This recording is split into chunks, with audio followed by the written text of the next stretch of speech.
to. I just love my chilling time. I get a thrill like every day, sitting here and watching the children play. I read them up.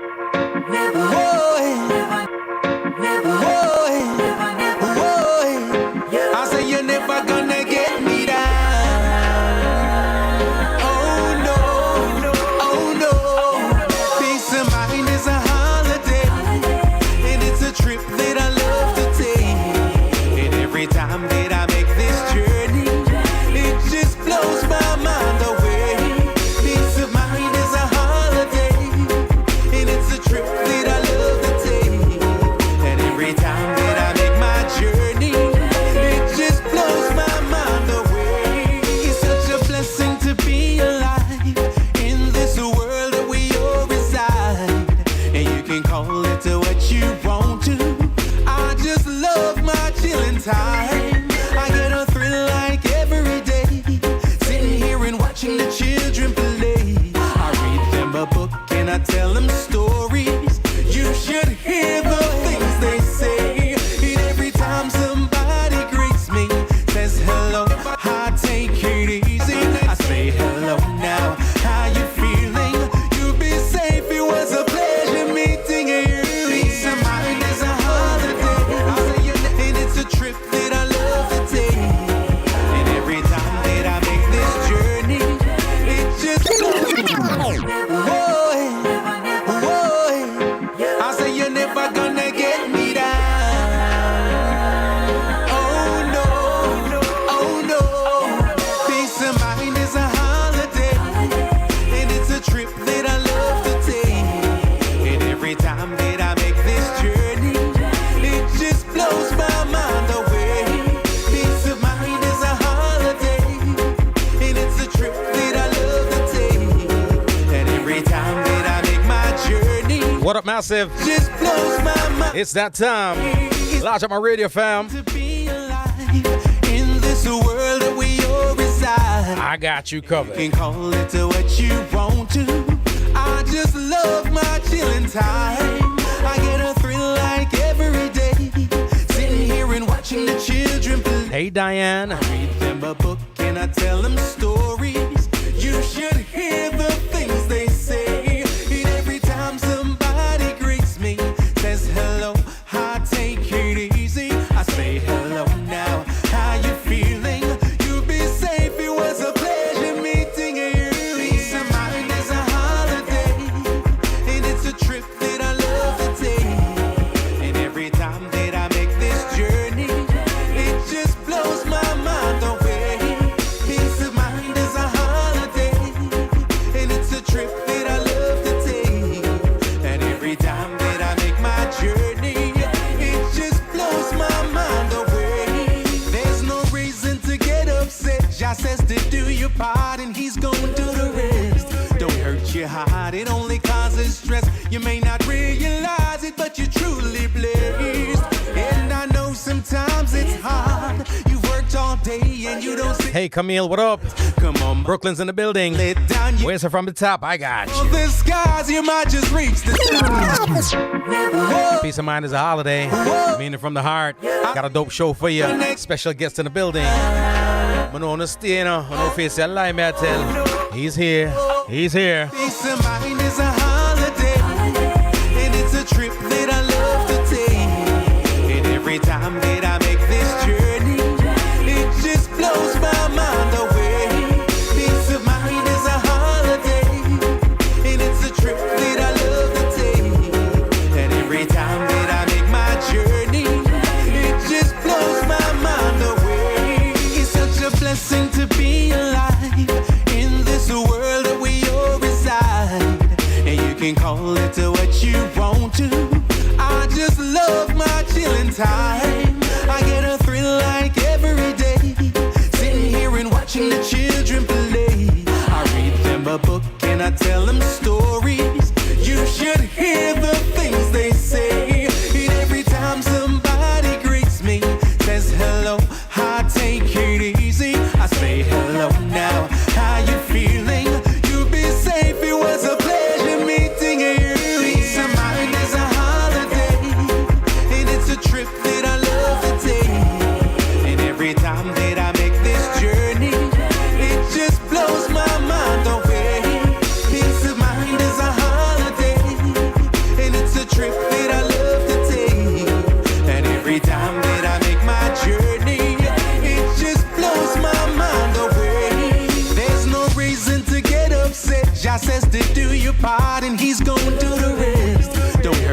hide. It only causes stress. You may not realize it, but you're truly blessed. And I know sometimes it's hard. You've worked all day and you don't see rewards. Come on, my brother, let down your guard. Aim for the skies, you might just reach the stars. I know it's money that you're trying to make, but if you're tired, you should take a break. It's not worth it if you break down. There's just a way too much at stake.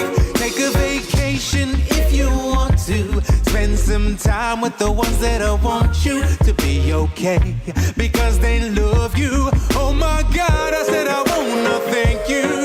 Peace of mind is a holiday, and it's a trip that I love to take. And every time that I welcome everybody. Satoko, what up? Japan's representing. Peace of mind is a holiday, and it's a trip that I love to take. Diane. And every time that I make my journey, it just blows my mind away. Whoa, whoa, I say you're never gonna get me down. Oh no, take a vacation if you want to. Spend some time with the ones that want you to be okay, because they love you. Oh my God, Chico, just wanna thank you. Peace of mind is a holiday, and it's a trip that I love to take. And every time that I make this journey, it just blows my mind away. Peace of mind is a It's called Peace of Mind is a Holiday. And it's a trip that I love. It is yours truly, G. Cole. And every time that I make my journey, Lodge up J Vibe. it just blows my mind away. Peace of mind is Giving you a chance to share the link, tell your friends to tell their friends. a trip that I To join us right here for this vibe. And every time that I make this journey, All the massive watching in blows my on YouTube. Lodge up also, all right? Trust me, we got you.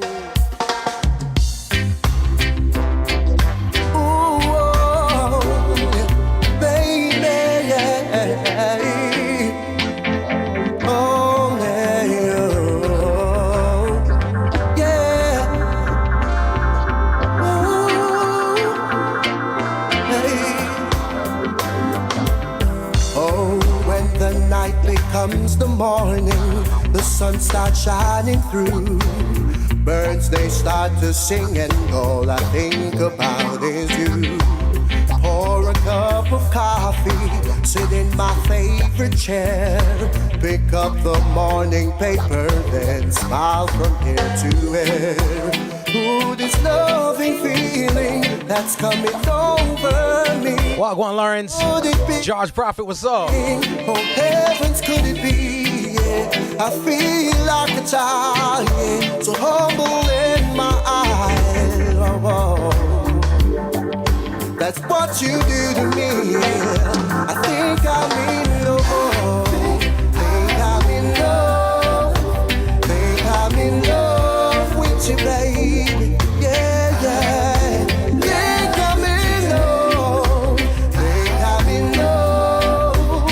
Think I'm in love. Donovan, what's poppin'? Hey, Clementine. Yeah. Arlene S., how you doing? Jacqueline. You're really happy the way these months have been.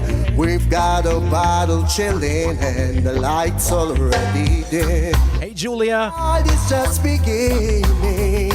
There's something else upstairs. Ooh, baby. Oh. Ooh, this love and feeling that's coming over me. Could it be I'm falling head over heels?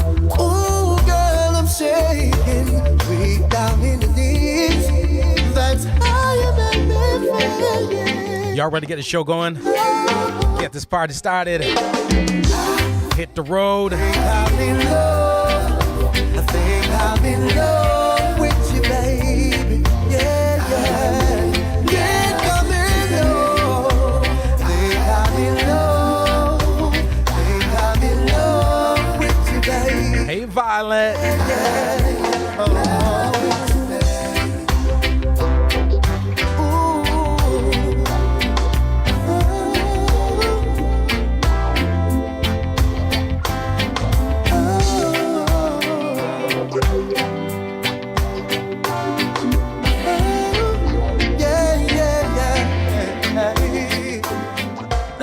known as Saint J. Cole, legal businessman. Bang, bang, boom. I me say this a protege, eh? Homegrown with G Cole, what you say, eh? But make them know what reggae music we a play, eh? Hey, this is Protege, the one and only representing for G Cole, you know. Check it. He's out. And we said them not got no style like we. G Cole, them not got no style like we. None of them no wicked, no wild like we. Accurate. Kabaka Pyramid representing for the #1 selector and radio host. It's all about G Cole. Keep it locked. Accurate. Hey, what's up? It's your girl Kalia. I'm hanging out with your boy G Cole on the Homegrown Show.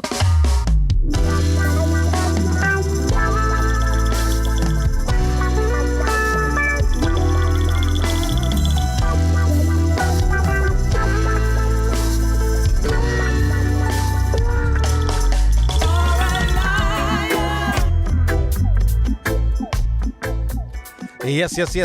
Welcome on and all. It is Homegrown with G Cole coming to the Massimo Crew live. Live. Simi, you heard that, right? That was for you. I lie, I tell. I see you talking to me right about talking about you. Nah, I know you fronting. That you're a liar is for you right there. You know the thing already. Listen, got to take a moment as always to say thank you, much love, much appreciation, large up, much respect, honor, all that gratitude to all my essential people. All right, our healthcare professionals, those people on the front lines doing it well for us. Nurses, doctors, paramedics, first responders, everybody. All right, all those people in emergency rooms, pediatrics, radiology, everybody. Got to big up the good law enforcement. The whack ones, fire phone. But the good ones, big up. Know what I mean? Got to big up the firefighters out there, everybody. All of our guidance counselors, social workers, mental health professionals. Thank you so much for all that you do. Courier services. All those people making sure my packages get here on time. Thank you all so much. And, of course, big up to everybody watching from near and far. Those people watching on the Jamaicans.com platform. Those people watching on the Homegrown G Cole platform. Those people listening in on Facebook, listening in on homegrowngcole.com, watching on YouTube. My YouTube fam always say, abandon y'all. No, man, I got you covered, all right? Big up my YouTube fam. Remember, you can check out the podcast, Homegrown G Cole, everywhere. It's on iTunes, Spotify, TuneIn, Stitcher, Google Play, iHeartRadio, Radio.com, YouTube, wherever you listen to your podcast. We are there, all right? Listen to some great music, talking to some great people, as you will see today. Logic Rubber Ranks Radio, Reggae Global Radio, all the affiliates that carry, and of course, Royal Zion Highness Radio over there in Amsterdam. Big up those from near and far. Always say, give thanks for this gift of technology, making the world so much smaller, bringing us so much closer. Give thanks for all the messages, all that. What up, Hope? Everybody, listen. Special guest in the building. You know, we love this music, all right? Reggae in particular, we love everything, but, you know, a lot of the other genres, they got enough strength, they got enough love out in these streets, they got enough support, so we got to do all we can and get it on the reggae tip, but I like when it's done the right way. And over these years, you've heard me say it all the time, I feel like reggae gets shortchanged, right? We don't think about pianists and instrumentalists when we think about reggae too much. We think about keyboard, you know what I mean, bang and bubble, and it's a lot more than that. It's deeper, and there are some people who do it. And like I said, some people who do it well. One of the best. I'm going to say it, one of the best. Not just by my thoughts, but I mean, a lot of people, Google the man. You know what I mean? Google the man. All right? Special guest in the building today, Mr. Jaime Hinckson, right? A lot of things to talk about, but again, it is the acoustic series, so it's his show. He's got the keyboard set up. He's going to take it away for you, do whatever he does. And I'm going to let y'all know this straight up. I'm here for the show just like you. So if you see me in the days just doing my thing, nobody bad mind me thing, because I know on the state. Nobody bad mind me there to show too, all right? I paid for my ticket to get in. I'm going to enjoy just like everybody else, all right? But again, Mr. Jaime Hinckson's in the building, and we're going to have a lovely convo. I want y'all to write the name down. Make sure you go ahead and check out the music. It's available everywhere. All right, you can catch him on a stage anywhere in the world at any time, but if you follow him on social media, you'll know where he's at. But of course, check out the album. Brand spanking new album out right now. His latest project, I should say, is Fresh Produce, right? And just like the thing said, things sound like some fresh produce. Now I mean, it give the vibe, it give the energy, it give some sustenance, and it's fire. You know what I'm saying? Again, Mr. Jaime Hinckson in the building with us. You heard some joints earlier. You hear G Cole, you hear Jay Will and the Raps and Kush Band. It's our vibes. All right? I know. Y'all see me every week. Tired of me right now. The cameras will move. All right? I got like 14 seconds in my intro. Allow me. You know what I mean? We got to do what we got to do. Big up all the parents out there. Everybody. Jamie, I got to free your mic up before these people start storming the building, man. Storming the building. Walk on, bro.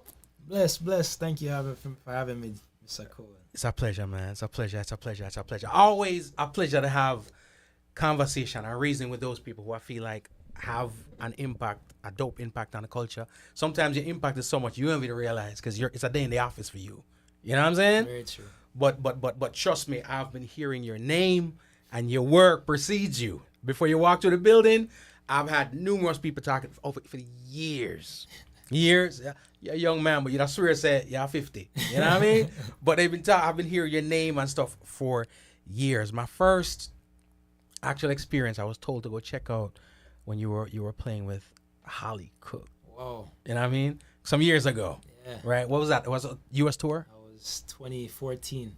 Wow. Dope. UK Songstress, right? Yo, amazing. One of my favorite artists that I ever worked with. That was actually my first introduction into the reggae world. That's when I started that was my first reggae tour. Wow. So it's amazing. We're talking to a Jamaican, right? About Jamaican artist. Of course, you know what I mean? Nobody go check up the Louder Man, all right? Jamaican. Me give him that. It is what it is. So, because you know how we stay all like going and Google the thing, man, the band, yeah. But that difference something. When we talk about music and we say, okay, you're on the road and so forth, it's amazing when you just say a while ago, right? That was your first reggae tour. Yeah. So let's jump in the rearview mirror for a minute, right? What was popping off prior to that? So prior to 2014, nothing was popping until before 2006. Right. So basically, I grew up playing classical piano, broke off into jazz piano. I was doing my thing all through middle school, high school, doing all these competitions with NAACP, AXO, all these little local competitions and stuff.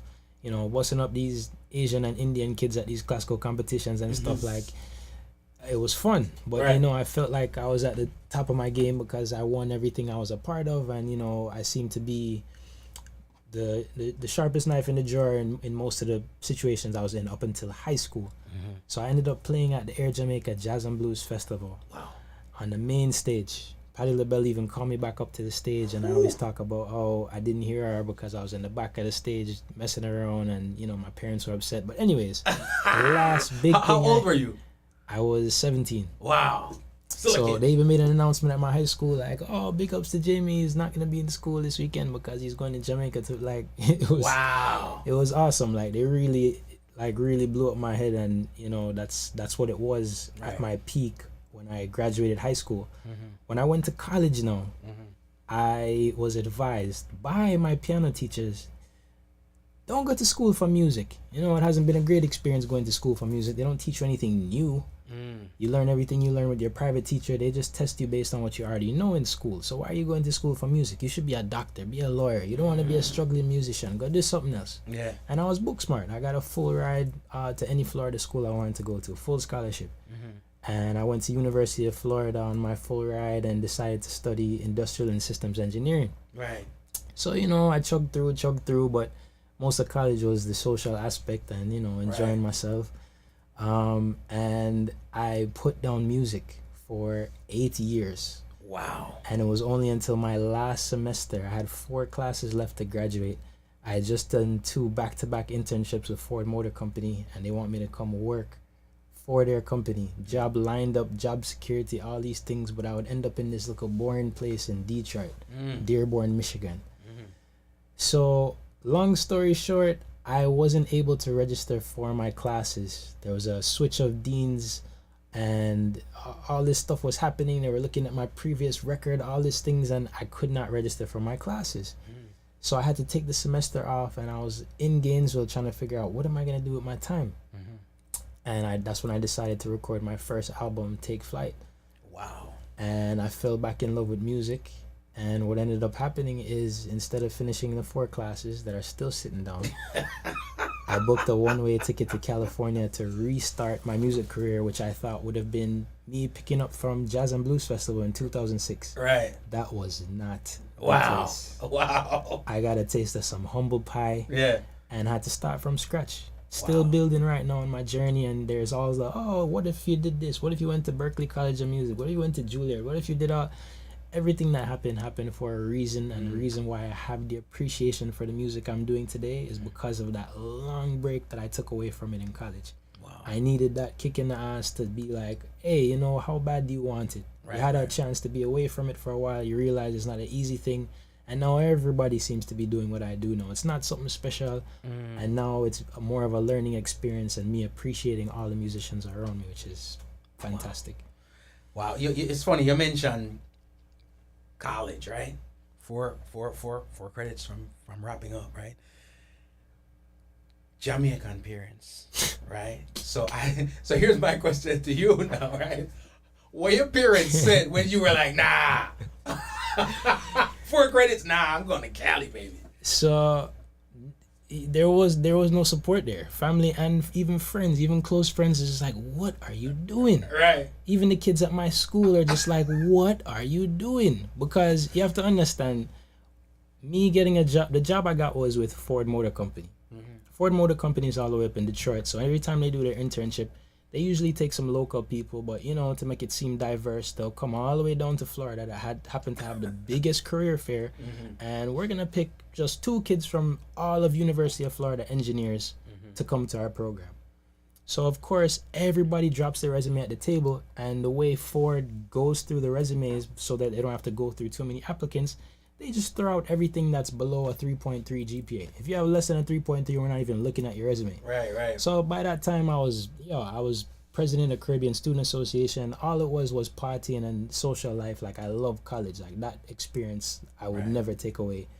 And I was on probation. I had a 2.5 GPA. Like, these people would not look at my application. So what did I do? I lied on my resume. Right. I said I have a 3.5 GPA, and everything else was true. Right. Just so they would look at my application. Sure enough, I do my little one interview, and this is after 100 of kids have come to there, 2 days, 3 days, saying blah, blah, blah, and they call me back and they say, Jamie, I want you to come back for a follow-up interview. I was like, all right, great. Bam, I do the follow-up interview, they laugh, they think I'm charismatic. Jamie, why don't you come back for a second interview? All right, cool, bam, bam, bam. Everything was nice. Jamie, why don't you come back for the final interview? Right. And at the final interview now, they're like, Jamie, we only accepting 2 kids from the University of Florida, and we want you to be one of them. Would you like to accept this internship? Wow. I was like, yeah, of course. They're going to pay me and everything. They're paying me to come up there. Like, of course I would take this. This is what I'm supposed to be doing. I'm supposed to get a job after I finish school, and this is the thing that you're supposed to be doing. So they're like, yo, is there anything that you want to tell us before you take on an opportunity? I was like, well, I want to come up front and tell you guys I lied about my GPA. I really have and the man cut me off and said, do you want the internship? Wow. And I said, yeah. He said, good, it's yours, done. Wow. I went and I did the internship. The first year, they loved it. They called me back a second year. When you get called back a second year, that's basically like, you're in the system, we like you, you're probably going to get this job. I do the second one in a different department, running the F-150 plant, and they loved it. And sure enough, they're just like, look, the job is here, the job is yours, just hurry up and finish school. Right. So when I called them after I decided to move to California and said, look, I didn't finish my degree, I'm doing this other thing, they're like, look, we don't care about this music thing that you're doing. We don't even care that you graduate. You're in the system. Right. We want you to come do this job. I need you to manage this place in Dearborn, Michigan. They didn't care about the degree. They didn't care about my GPA. They didn't care about anything. Right. And when I was on the internship, I was having a ball. Right. I was at Benihana. I was coming into work late, and they're paying me to do it. I'm flying back home to Miami or Gainesville every weekend. Like, I was enjoying myself, and it was just too easy. And in a place that was so depressing after the recession, I was like, I can't do this. Right. But my whole thing that really messed with my mind is, here I am chugging through school. Here's all these other kids getting all the A's on their test that I'm getting C's on. They're becks that I have this opportunity, and they didn't get it because their name was in that pile. And these people don't even need me to have a degree. Right. They just wanted to be charming and charismatic in the interview process. Right. But anyways, I end up deciding I don't want the job, even though I don't need a degree. I don't need anything. It's there lined up. Music is what makes me happy. My parents, my friends, my colleagues, my classmates, everybody was just like, you are crazy. If it was me, you have this opportunity and throwing it out the window. If it was me, fast forward 5, 6, 7 years down the road, boy, Jamie, we're so proud of you and so glad you had the courage to do the music thing. And, you know, you're out here touring the world. And, oh, my gosh, how great it is. And you know what? I'm going to tune into your interview with G. Cole today. That's what it is now. The problem is when you decide to pursue something that you want to pursue, right, you just have to know that it's a lonely road. You have to actually prove to people how bad you want it. Right, and you have to show them that you can be successful doing it, knowing that they won't know about the behind the scenes and the struggle that you're going through during that process. So, yep. Jono. Yeah. And you can't even be mad at them either, because a lot of times they're looking out for you. They mean well. They put me in piano lessons, Gregory. That's what I throw back at them. I said, who put me in piano lessons? I told you I wanted to quit. I wanted to get out of piano lessons. I wanted to be outside playing football, doing something outside. So technically it's your fault, is what you're saying. That's right. It's your fault. You put me in music, and then when I get good in it, you're just like, yeah, but you should go get a nice job, man. You didn't expect that one to come back at you, right, Pop? Yeah. But, you know, it's one thing I always say is, when we talk about, like, the beginning stages, the lessons and all them things, right? It's fun till it becomes work. My daughter has a guitar. She has every instrument, right? Because at some point in time she was interested. Till it became work. You know, after the fun phase goes. At what point did you, and I mean, even after or before making a decision that, you know what, I'm gonna go to Cali and all that, right? At what point, though you were studying somewhere, at what point did it register that not just about the love of music, but the professional part of it, making it a career or whatever the case may be? At what point did it start to gnaw into you that, you know what, this is how I'm gonna want to do? After I recorded my first album, it was, so the reason one of the reasons I recorded my album, I can't remember who it was, but somebody, like, you know, some girl or somebody, I must have said something that somebody passing, or somebody sees the keyboard in my room, and they said, oh, you play piano? And my whole thing is like, duh, everybody knows I play piano. Right. How do you not know? The whole world knows I play piano. You don't know who Jaime Hinckson is? Right. And they're like, okay, well, do you have music out? And I was like, well, no. Right. But, you know, I do play music. Everybody knows this. It's like, oh, well, if you don't have music, like, you know, it was a thing. And it started eating at me where I was like, wow, I really don't have any recordings. I don't have an album. Like, nothing to show. Yeah. So when I got that motivation to get up and actually record an album, not knowing how to record an album, what I was going to do, the whole process, when I was done and I got to the finish line and I was able to listen to my product, I was like, yo, wow. This is what's been missing, because I was going through school just like, all right, I don't want to study, not into engineering, but, you know, I guess I'll go get this job that they gave me, and, you know, there was always something missing.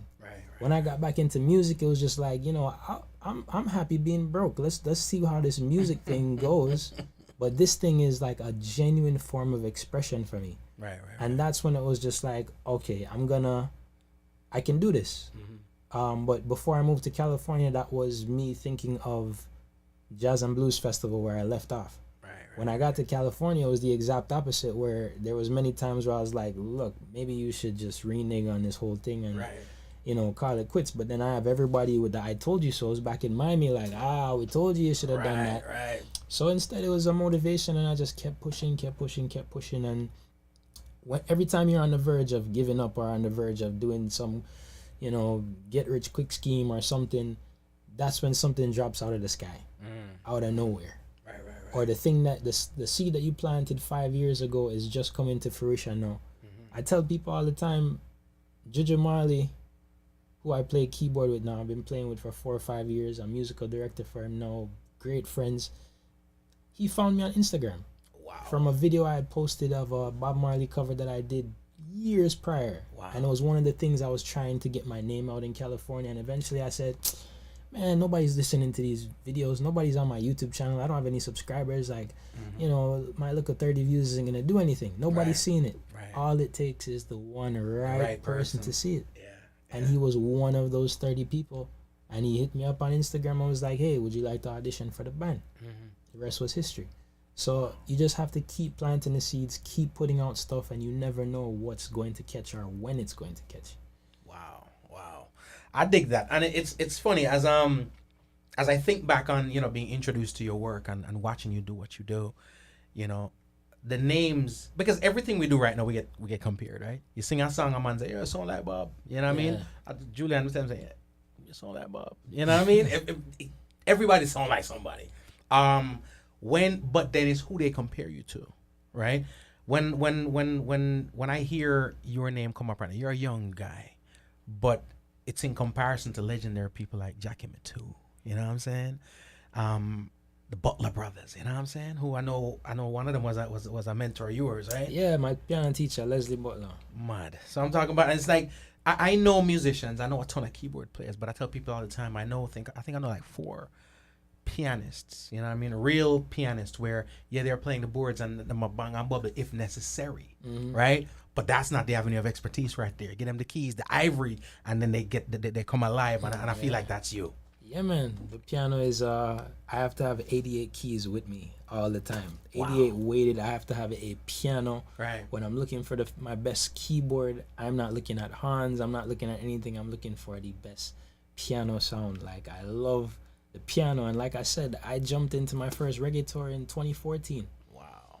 And that's when I had to learn this whole bang and bubble thing, where it's just like, oh, you did this? Yeah. And you listen to a couple people and it's just like, oh, like that. And everybody's like, yeah. And I'm like, oh, okay, if this is what you want, cool. And eventually you develop, you hear more people, you hear Tyrone, you hear Waya, you hear all the new keyboardists of today, and you mix and match and you find your own like a unique style. But there's a lot of reggae keyboardists that can't solo, can't play a full piano. They can make use of this small amount of space on the keyboard that they're used to, and they sound wicked. Right.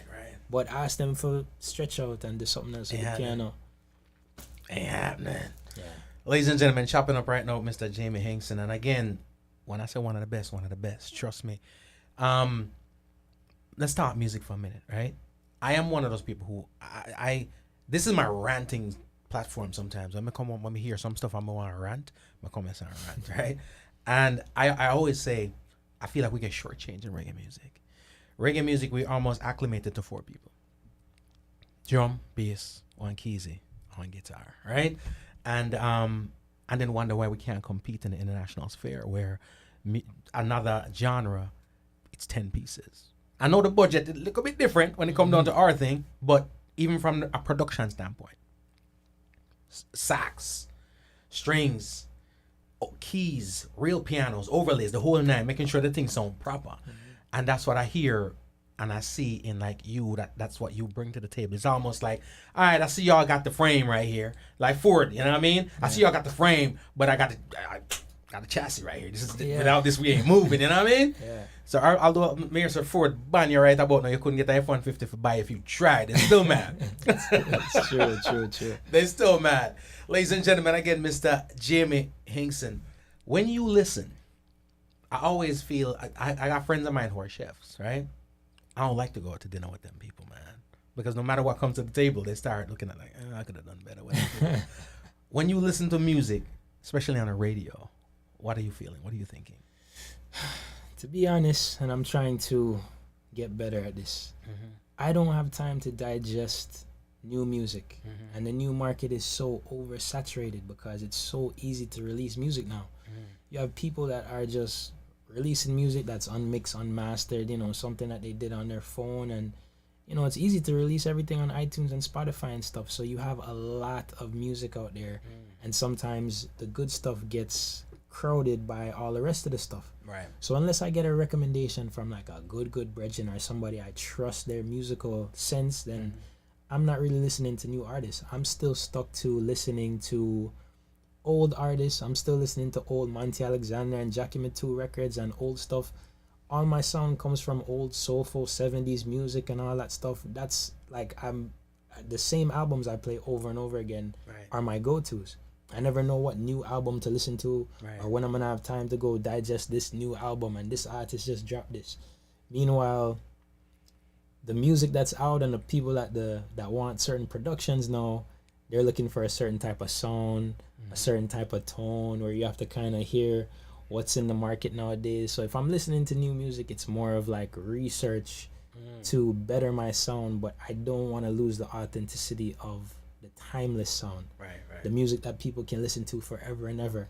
The other day I was playing I had reposted a Marvin Gaye "What's Going On" video that I'd posted, and I realized it was 50 years ago the man released the song. Wow. And you can play that for any generation nowadays, Right. even the young generations, and they probably know that song. Right. So my goal is to make timeless music like that that stands the test of time. And I feel like most of the music coming out now is, you know, some drip thing that's going to be done in a year or 2 years. I'm still listening to the stuff from back in the day, and I want that quality of music, that stamp on my music. You know, I feel like I always tell people, no matter how you slice and dice, there's a formula for things, you know. And you can't beat the formula, right? When you talk to the people who've created the dope stuff, the great stuff, the formula don't change, right? And it's just like kids right now. You see kids running around acting a certain way, you can almost guarantee, say, okay, there ain't no parents at home, right? And you see some more structured, more disciplined kids and whatever, you'll be like, all right, well, mom and dad probably in the household, whatever. It's the same thing to me when I talk to musicians and artists, right, like yourself, where when I see what you put out and hear what you put out, I could tell that you're a student of the old school, right? A student of the real thing. And then when I hear other things, I could be like, all right, well, they weren't raised. You know what I'm saying? No disrespect. You know what I'm saying? Yeah. But they weren't raised. It's just they coming up. They on this since last week. And again, it's not how long you started doing what you're doing, but is what are your influences? Yeah. You know what I'm saying? And that's one thing I gotta say with you. And like I said, most people when I think of you, as young as you are, I can put you in the categories of the Monty Alexanders and all of the great ones, Ernie Wranglers. I could put you up there with a bunch of 60, 70, 80-year-olds, you know what I'm saying? And sonically you fit in. You know, you're gonna be missing some gray hairs and some bald spots, but you're gonna fit in. I got the bald spot. But musically, you're up there with the thing. Jazz. You love jazz. Love jazz. If it wasn't for jazz, I wouldn't be playing music.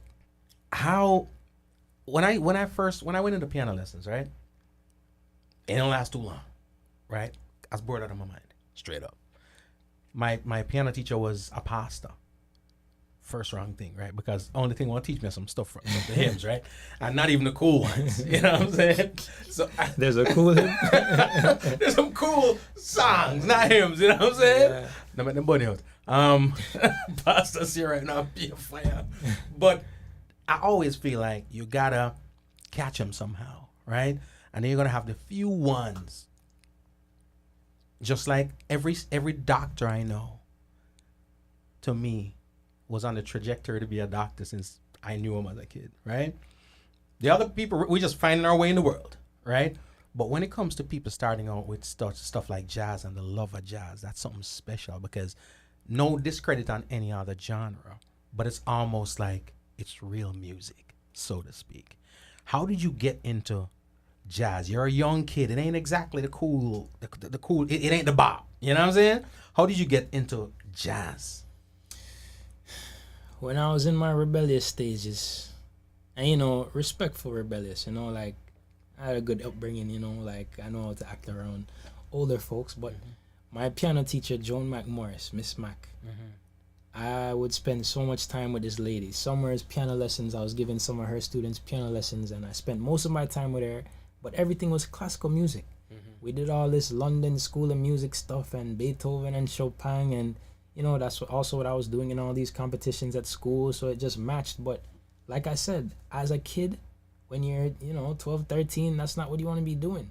When you're trying to pick up that girl, you don't want to be like, hey, I play piano, like Right. it's not the thing. Now I say it now, and older women are like, oh my gosh, Right. you're a musician. Cool. Back then it's just like, I want to be outside, I want to be running up and down, I want to be an athlete, even though I don't think I was gonna be an athlete. Right. So one day my parents said, look, you're doing too much. You have to drop something in your schedule. Right. I was doing basketball. I was doing football, soccer. I was doing piano, and I was doing karate. And these are all things that I was doing, every year consistently. You have your different group of friends in each of them. And they say, which one do you want to stop? And I said, music, of course, done with that. Yeah. Them said, nah, man, you're doing good in the music thing. You can't stop music. We're going to pull you out of karate. And they pulled me out of karate right before I got my black belt. Wow. I was on the first degree brown belt before you get your black belt. And what they do to the kids to tease them and squeeze the money out of the parents, they hang the belt up in the dojo, and it has it's your black belt with your personal name engraved in red on the belt. So you're looking up at it like, yes, man, it's only a matter of time before I get my belt. My parents realized, so the karate people, I squeeze out money from them and thing, and decide to pull me out of karate before I get my black belt. Yeah. That was a place where I was fighting kids, and like that was fun. Like, you know, it was anything that was physical. Yeah. That's what you want to be doing, and they want me to not quit piano. I went into my next piano lesson, Bex, and this is what I come back to the disrespectful but respectful. Right. So I'm looking at this old school Jamaican lady. Sweetest lady, she never raises her voice. Sweetest lady ever. I could never do any wrong by her. And I sat down at her piano with my arms folded, and she said, "Warm tea today, man." And I was like, you know what? I'll tell you the truth. I don't want to do none of your boring classical piano thing no more. I can't stand this boring classical thing, and you know, if you want to keep playing classical music, you know, I don't want to do it anymore. This classical thing is for the birds. And when I said that, that was the most disrespectful thing I could have ever, like, in my mind, like, I stopped and I was like, wow, I can't believe I came out and said this. It doesn't sound too bad now, but at the time, at that age, it's just like, wow, this is, I get a slap or something. Yeah, I'm violated. This lady calmly said, "Oh, okay, you think you're bad. You think you're bad." And she calmly walks away from the piano and goes over to her record player, and she pops in a Monty Alexander CD called Echoes of Jillies. And it's Monty Alexander playing over some Frank Sinatra songs in jazz. And she said, "You can play this?" And she plays it. And I'm still sitting down stern, and you know, I'm not breaking. And she start play this thing, and my mind starts going, and I'm like, that sound wicked, like, that sound cool, but you know, I still have to kind of keep my face. So after about the second song or third song, without either of us talking, I was like, all right, well, from now on, that we have to play. Like, that's what we're playing now. No more classical music. I want to play like that.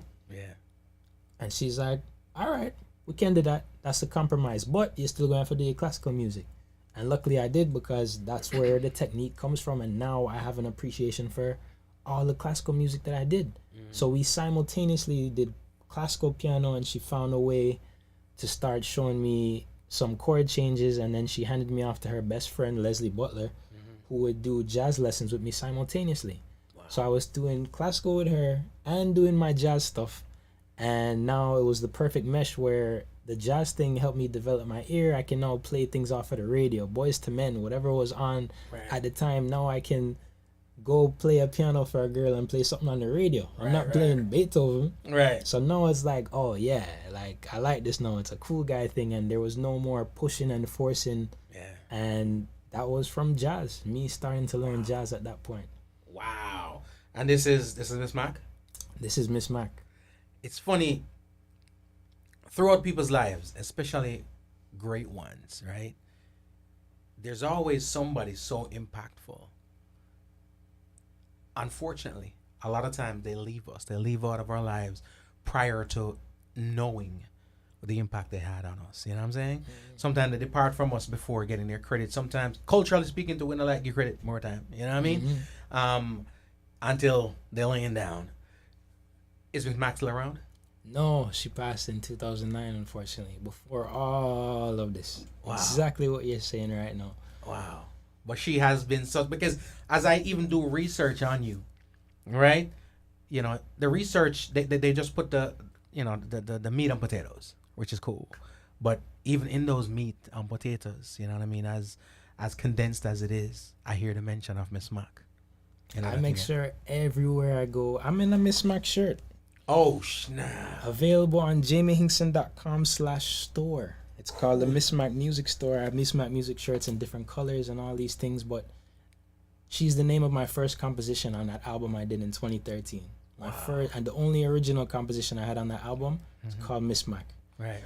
The music label I just started in June is called Miss Mac Music. Wow. That's my new LLC. Like, I carry her everywhere I go, and like you said, in 2009, when she dropped out, it was unexpected. This is somebody I talk to all the time. But you take it for granted because you always feel like, you know, people are going to be there forever. Yeah. So every phone conversation, it wasn't just like, oh, I should answer because of this guilt trip. I would answer because we would have great conversations like, oh, you know, I was in Barcelona doing a study abroad. One of the great things I got to do in college outside of actually doing my schoolwork. I'm in Barcelona doing study abroad, and I end up finding a piano bar down there, and they love me. They wanted me to come down there every Monday and play.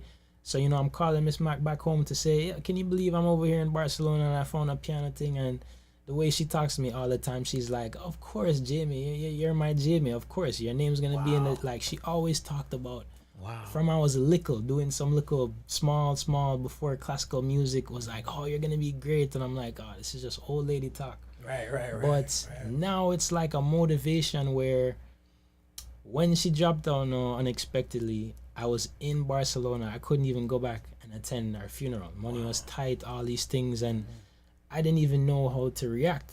Like, I didn't call her family. Like, it was just, I felt so dejected and didn't know, like, it was such a weird space and so unexpected. And one day I'm in Barcelona.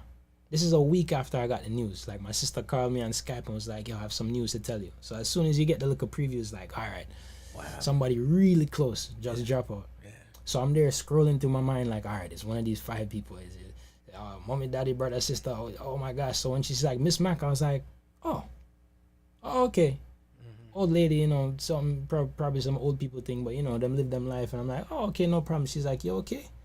I'm like, yeah. She's like, you sure? Because everybody else knew what Miss Mac was to me, but you know, I'm just like, hey, yeah, cool. I move on with my life, and about a week later, something just, it's like she come down and box me from out the sky. Right. And I came off the train in Barcelona, and something just came over me. I just started bawling on the side of the street. I was uncontrollably, like, can't control myself, bawling and realizing one big instance, like, yo, Miss Mac is not a phone call away. Like, anytime I got in trouble with my parents, anytime I got in trouble with anything, she'd be the one to bail me out. I could shoot somebody square in the face in front of her, and she'll look and say, that was not my Jamie, he never did that. Or if he did it, you should forgive him because Jamie said there was nothing I could do wrong. Right. And that balance, when she passed, you know, it was missing. And from then, it was just like, well, how am I going to make sure that everybody knows how great this woman was? I wasn't doing music at the time. There was no way for me to shine and kind of do it. So when I did my first album, it was only right that my first composition was written after her. And even now that I'm still pushing and doing my music, everything I do, every interview, every show I do, I play Miss Mac. She goes with me everywhere I go. Bruh, Jano. So that first album was predominantly covers except for that one composition. All covers except that one composition, track number 1. Can we get a piece of? Yeah. A piece of. Yeah, I mean, ladies and gentlemen, Mr. Jaime Hinckson, we're talking about Miss Mac right about now. I forgot the piano is actually here.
Star. Bro. Amazing. Miss Maka must be lighter right now. Yeah, man. Miss Maka must be lighter than the right now. Yo, see him there, man. Ladies and gentlemen, Mr. Jaime Hinckson. It's funny, you know, when we think about music. I tell people this all the time, right? Jamaicans, we don't love track and field, we love Usain Bolt. Yeah, I mean, we love champs. We love Shelly Ann Fraser, right? And what it is pretty much is Usain made track cool to everybody. There's always the track athletes that think it's fire. Nobody else does. The football player them think it's whack. The cricket player think it's whack. But the track athlete, it's fire for them, right? It's no different from basketball, where Steph made the three cool, you know what I mean? Before that, everybody trying to go through the paint and go dunk on somebody, right? I feel that way when I hear the likes of yourself play, because again, you make technique seem cool, you know what I'm saying? Intricacies of music seem cool, because again, you, like we said earlier, you meet 10, 20, 30, 40 musicians, and we use the word loosely, a bang and bubble thing. The technicalities aren't there, but they get away with it because, you know, when I'm on stage with the band, where I play something and it seems cool, but to sit back here and to watch you do what you do with as much feeling as you do it with, you know what I mean? Miss Maka bust some straight blanks. Yeah, man. Right now. Trust me. From a long time. Trust me. And again, we go back to your mentors. You know what I mean? I hear the word Leslie Butler a lot. I mean, I remember J-Vibe. Fire, musician also. J-Vibe was Leslie Butler's first student. Yeah. So big up Mom Dukes, big up Miss Margaret. Now here's the funny thing about it. Not necessarily from the same tutelage, not necessarily from the same camp, but people with the same inspiration, the same drive, the same type of tutelage, type of mentorship tend to give off where you give off. Which is why I do hope that for the young ones coming up, you know what I mean? You had the Leslies and we had the, you know what I'm saying, the Miss Max of the world. So hopefully you're going to be that to some of the upcomers coming up. How is that for you? You ever think about, you know what, mentorship may I deal with them, I play some stuff, teach these kids to learn this music and interpret it the right way? Yeah, absolutely not.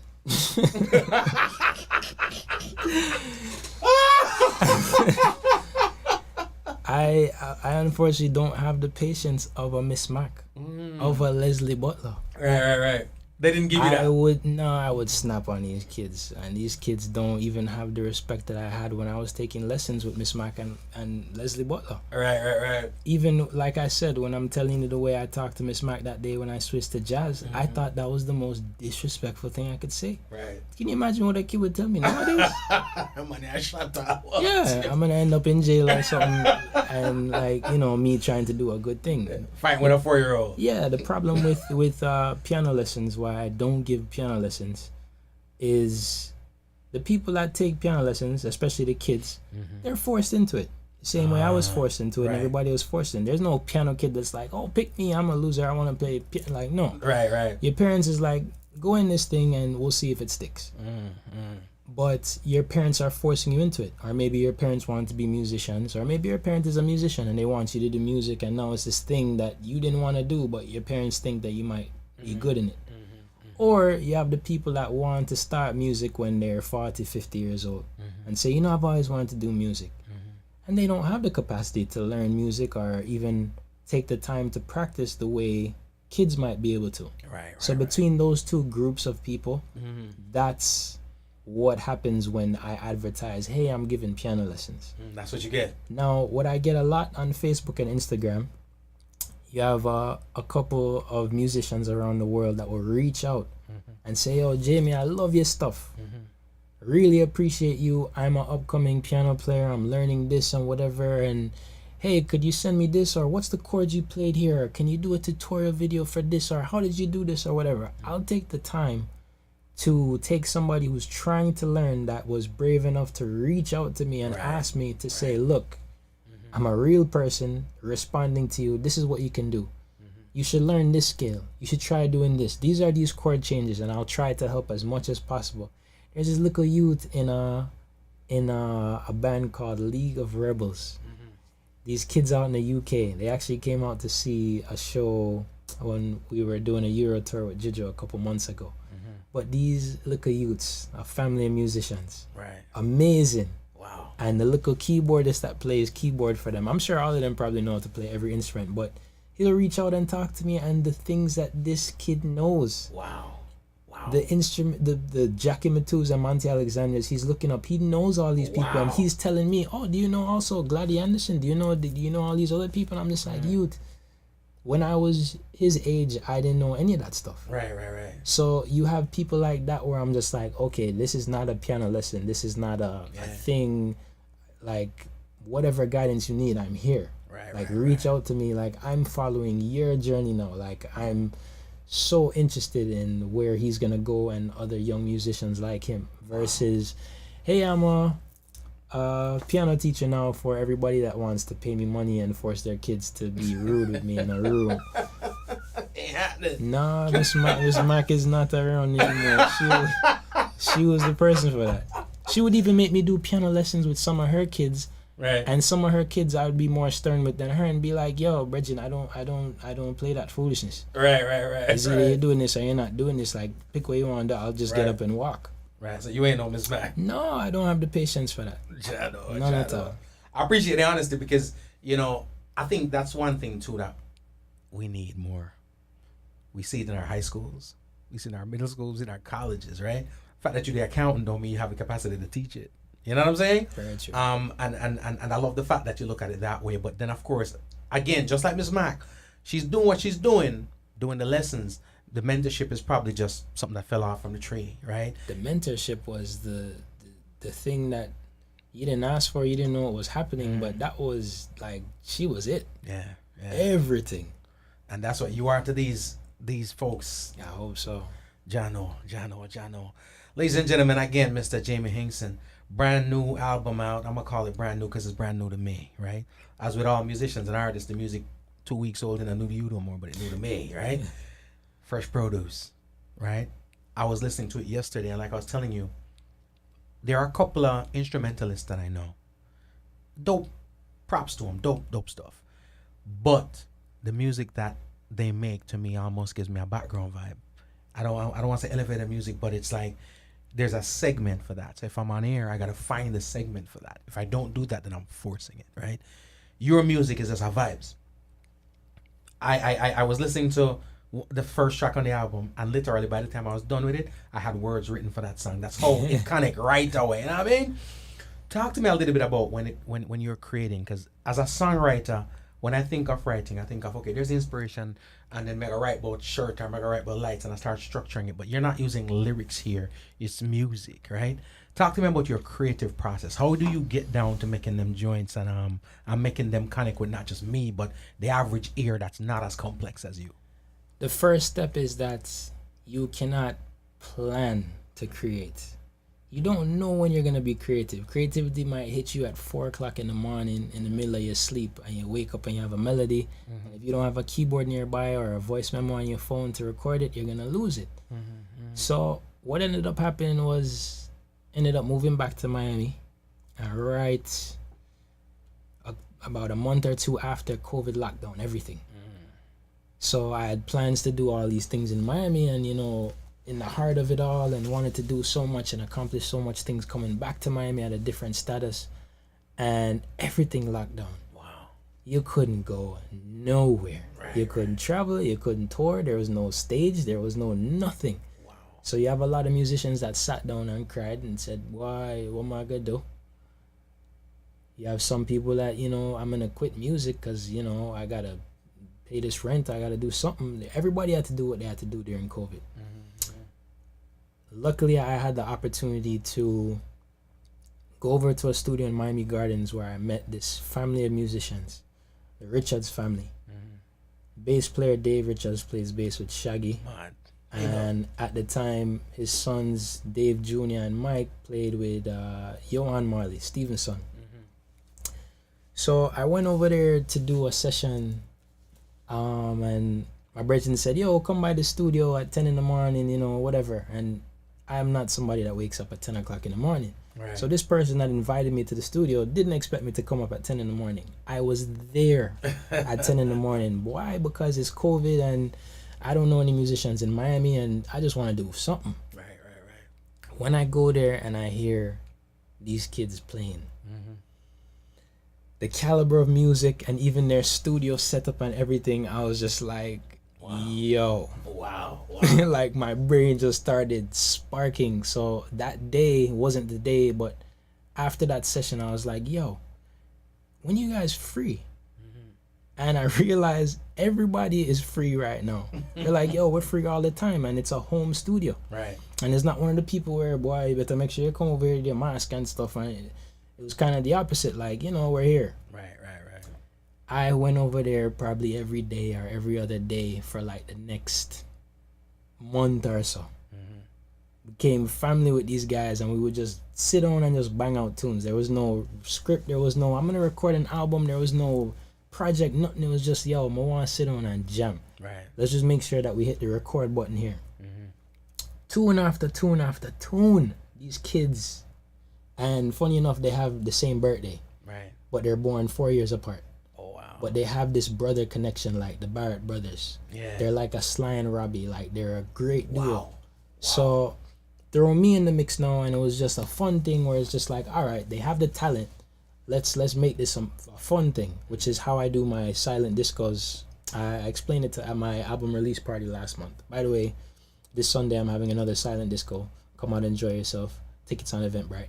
But Purple Bombs. yes, I'll say, all right, bass, you start. And you'll play a bass line. And you'll just keep repeating and looping. I'm going to say, all right, Jimmy, jump in. And he'll jump in with a rhythm. I'm going to say, all right, what kind of vibe am I here now? There's nothing that the bass player or drummer could predict that I'm going to play at that point. But that's the important part of a collaboration. Right. Everybody has their say, and nobody knows what the end product's going to sound like. So when the bass line goes doom, do-do-go-doom, and he's in his mind saying, oh, I know exactly what Jamie going to play now. I twist him up now and go play some different chord changes that match his bass line. Wow. And that's how we ended up coming up with all of these Fresh Produce songs. Wow. They're on 6 of those tracks. Wow. The other ones were other experimentation stuff, but that's what happened during COVID, how this Fresh Produce album even came to fruition. Like, we recorded a bunch, like, I haven't even recorded with these guys since then. This is 2020. So the album that you're hearing is things that we recorded in 2020 that's just seeing the light of day now. Wow. And I've been anxious to get back in the studio with them to record something for the next 3 years. Right. But I'm talking about it was just a divine thing that happened. Right. If COVID didn't happen, I wouldn't be able to link up with them and do the album and all these different things. But it just works out in a funny, unique way. So here's what I'm gonna do, Jamie, because I promised a couple of people, right? Not all of them, that they'd be able to talk to the musician too. So Richard, I'm live right about now. I don't say you probably want to say a word to the musician. All right? Let me make sure first. I'm gonna cause people. You ready to talk to the musician? Hold on 1 second. Hold on. I'm gonna connect you. All right? We give you a couple seconds to say what up. Jamie, tell me if you can hear the caller. Call you live. Yeah. What up? Yes, bless, hearing you loud and clear. Well, listen, me not take up, because I impose for the boss, sure. And but me no send them on ear, me no put in a talk, right? Just go on do your thing, you see me? Respect. Yeah, man, that. respect. And just hold the fort, because so the music I get a whole heap of beat there right now. So we need every help we can get. Where you hailing from? Eh? Where you hailing from? Right in the south side. All right. Well, big ups to you and all the South Florida crew. Thanks for tuning in. Yeah, man. Respect, my brother. Much blessings. Respect. Sir Richie Blackford, Sunday Scoops. Make sure you check him out, ladies and gentlemen. By the way, you see the phone number is up there, and when we do the live acoustic sessions, I kind of do give them the one, their opportunity to call in and converse with the musicians. Something special for them. I don't mind at all. You know what I'm saying? Fresh produce, Jimmy. Whenever I see album titles, right, I always feel like it comes from a special place, even if. And in the case of people who are putting out vocal songs, a lot of times your album title stems from one of the tracks, right? Whether you title it off of that for some significant reason, or the title came first and you create a song for it, or whatever the case may be. Fresh Produce now, right? Talk to me why is this album called Fresh Produce? Well, I definitely create all the names after the project is done. I listen to this song over and over again, and whatever the original file name was, like sometimes we'll keep the original file name, which is named by whatever funny thing is happening in the studio at the time. But for this case, Fresh Produce. So by the time I didn't even know I was recording an album, but by the time I realized I had enough tracks to put out an album, I had a couple songs with the Homebred crew, the Richards family, and then I started learning to play bass. So I had 3 tracks that I created where I played bass, and then I had a 9-track album with those 9 tracks. Then randomly I linked up with Aston Barrett Jr. up at his studio up in Pompano, and we made a song in like 10 minutes, and I was like, you know what, add that one to the album as well. Wow. And it's just, you never know how it's gonna happen, but by the time I was done, I realized that these were all recorded during this COVID holiday thing. So I call it Fresh Produce because this was fresh productions, fresh collaborations coming with some of the best and brightest producers I felt at the time. Like Aston Barrett Jr.'s sound is fantastic with reggae. Trust me. The Homebred family, who I didn't even know about, was a diamond in the rough, where I was just like, look, everybody needs to hear this song. Then the rhythms that I make with me playing bass, big ups to myself. I thought that those were cool with the drummer that was actually playing with me and Holly Cook.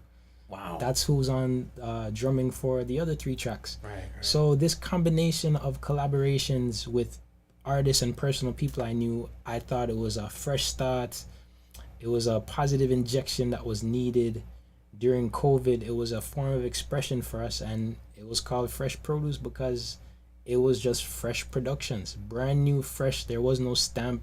This was the first time I was able to create the sound that I wanted, because with my first Take Flight album, I had to take jazz musicians that I met in Gainesville and teach them reggae. Right. So it's a lot more jazzy. It's a lot more elevator, like you would say. You could play it in the background. But what I wanted was a reggae tune that's knocking. You can't hear the bass line. Like when we're mixing, I'm just like, turn up the bass, turn up the bass, turn up the bass. Like I want to feel it. I want to dance and groove. I want people to dance to my piano music. And then I'll throw a little bit of jazz piano on the top, which is what Fresh Produce was. So I went and was able to create these reggae tracks with these fantastic reggae producers and throw my jazz piano on top of it as a collaboration. So in a nutshell, that's how it ended up being called Fresh Produce. Dope. And for the masses who were on air listening with me last night, I had to drop a couple of them. What I dug about the songs on the album is this. Like I mentioned, a lot of times being at instrumentals, no matter how intricate the musicians are, how talented they are, I don't know if they didn't think about that part when you're creating it, you know what I mean? But when I get a lot of those songs, there's got to be the segment for that. But you know, when you're at the dance and you play any song, or you're on air and you play any song, but there's some reggae rhythms, right? Not instrumentals to song, but some reggae, some sling things, or whatever the case may be, that you could drop in the middle of the thing. So I could be playing my Tyrus, or playing my Dewey and Stevenson, my Jojo Marley, whatever, I'm just drop in something from Fresh Produce, right? Yeah. It ain't got no vocals on it, but it might as well. It kicks in the reggae world. It kicks in the reggae world and the jazz world, and that's what I wanted. I wanted to be able to live in both properly, because what I get now, and the reason why I have to host my own events, when I go to the reggae promoters and I'm saying, all right, well, where's your singer? Right. This isn't reggae music without a singer. Right, And I'm just right. like, oh, shucks, I didn't know that. Maybe it's not reggae music. Let me go to these jazz guys, because clearly it's jazz. And they listen to it and it's like, what is this? This is reggae music. Right. And I was like, hold on. Reggae is telling me it's jazz. Jazz is telling me it's reggae. So I have to end up throwing my own event. And the people that come is just family and friends that love both, and just like, no, look, I don't care if it's reggae, jazz, I don't care what you want to call it. Kalamazoo, I'm here for it because it's a nice vibe. Right. So it's been very difficult to run down reggae promoters and play on reggae festivals, even though it's reggae and heavy. Right. And then the jazz guys are like, this is a little too heavy. You know, we want a little bit more jazz. Right. So yeah, it's a mix of both worlds, but unfortunately it's a niche crowd that's somewhere in the middle. And you know, I don't know where I quite fit in yet, but I just keep creating music that I love. Bro, the thing, and you mentioned the word niche, right? It's great music.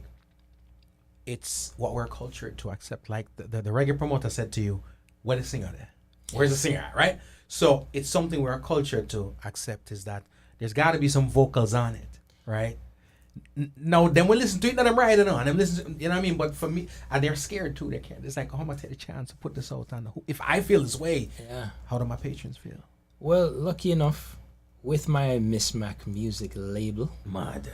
that I just started in June, I am releasing some of the songs from my Fresh Produce album as rhythms. Cool, no? So I'm using Miss Mac label, my Miss Mac music label, to put out artists that I personally love and enjoy from all over the world in different languages.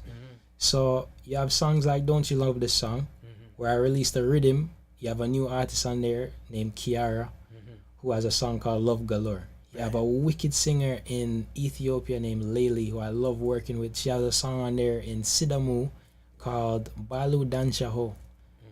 You have a guy in Germany with a song called Nur de Liebe hört nie auf. Only love can live. Balu Danshaho means all is well. But the whole vibe of the song, the same vibe that you feel when you hear the instrumental, you can hear it in every different language. So like I said, when I listen to music, I usually listen to the rhythm first. Right. I could care less about the artist. I'm not even listening to the lyrics. I can't even hear the lyrics unless I'm into the rhythm. Right. And I have to hear the rhythm a couple times. So I'm into the rhythm, and then I realize you're speaking in German. You're speaking in Sidamu or Amharic. You're speaking in Portuguese. So I'm showing that reggae and music is a universal language. Right. You strip off my piano, you throw an artist on it, and now it's reggae. Now I can be at the reggae festivals. These guys are performing these songs on reggae festivals in Europe and stuff. Wow. When it's an instrumental, they're like, oh no, we don't recognize it as reggae. But as soon as you drop an artist on it, bam, it's reggae.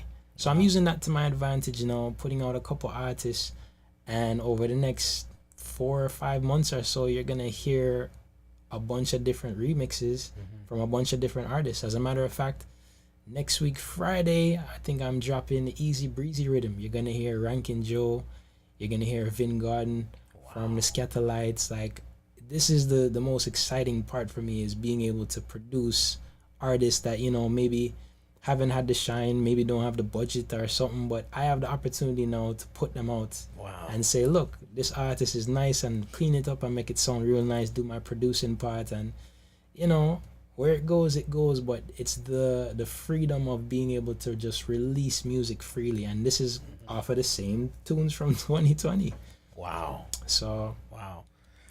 I think the industry, and I say the industry because, you know, we have reggae, we have dancehall, but overall the Jamaican music industry, we could talk about a lot of things, but I particularly dive into because that's where I think we need our strengths, right?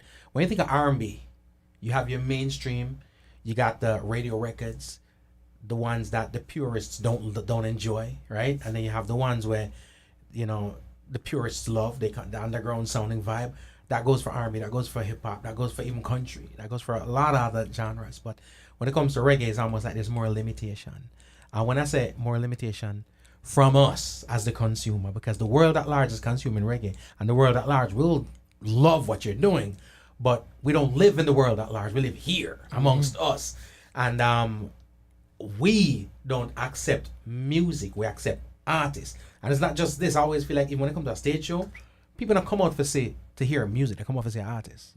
So you be there and them are tolerated till Kalanje touch the stage because that's what I came to see. Yeah. You know what I'm saying? I think it hits us hard. But I will say this. People they gonna get in. They gonna fall in line. Well, luckily I don't follow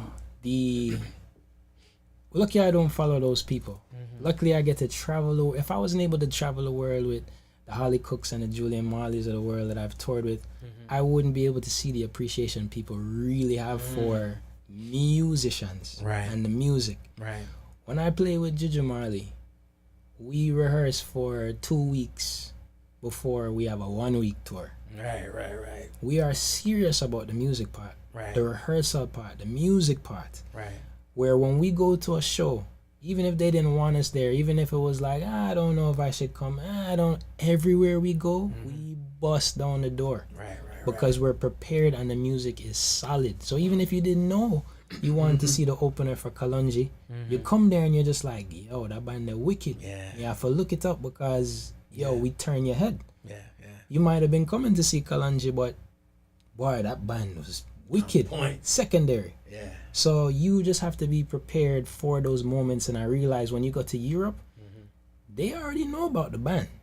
They could tell me about a music video I did with Holly Cook way back years ago and what song I played, and I'm just like, Reginald, where did you dig up that video from? Right. So you have I have an international following where everywhere I go, I end up running into somebody that's just like, yeah, I'm here to see Juju Marley, but you're Jaime Hinckson. Right. They know the individual musicians the same way I can say Family Man Barrett. I can say Carly Barrett. I can say Tyrone. I can say Waya Lindo. I know individual musicians. Monty Alexander, Jackie Matu. Could you name the bands that they played in? These people in Europe, in Africa, in Brazil, in Mexico, outside of the US and JA, they know individual musicians and music. And sometimes you get caught up in the world here in Miami or Jamaica, and it's just like, well, I'm not really getting nowhere and I'm not getting no love and stuff. And as soon as you step out, people in Ethiopia love the vibes. Wow. People all over France love the vibes. People in Mauritius and Australia and Japan and different places I've never been to are messaging me on Facebook like, yo, Bridget, can you come here and do a show? Right. And I'm like, for you, one? It's like, yo, no, me and my whole crew listen to your music, man. We love this. And they're going through my catalog. Right. That I didn't think anybody was listening to because my local streaming sales don't show how big you are in this place, and you never know. You just have to put it out so people can catch it. But you don't know where people are listening. I dig that. No, I got the opportunity to listen to fresh produce, right? A lot of the masses haven't yet.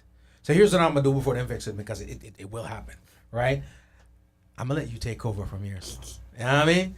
Do your thing. I'm right here. I'm enjoying the show too. You know what I mean? If you want to give us the stories as you go through, it's all good. But guess what? It's showtime, ladies and gentlemen. I'm into the artistry. So if it's up to me, we'd be here 10 o'clock. You just telling me the history of the thing. So I'm gonna let you roll. I'm gonna let you do your thing. All right. So, ladies and gentlemen. The first song on the album is actually one of my favorites. It's called Don't You Love This Song. So the way I named this song, I was here trying to figure out, man, what's gonna be the name of this song? Like, this album's gotta come out, and I'm here spending a bunch of time trying to figure out what the hell I'm going to name it. Like, I need to stop getting so mixed up in the song, and I keep listening to it over and over again. And every time I ask somebody else, I'm like, man, what are we gonna name this thing, man? Don't you love this song? Yo, it's so nice. It has such a nice vibe. And I realized that the melody actually goes perfect with the title. Don't you love this song? Wow. And I realized that, you know, this is actually the perfect name for the tune. Don't you love this song? And it just catch. And funny enough, when I go play this at shows, people are singing along to my instrumental song that has no lyrics. Wow.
Don't you love that song? Yeah, I know I do.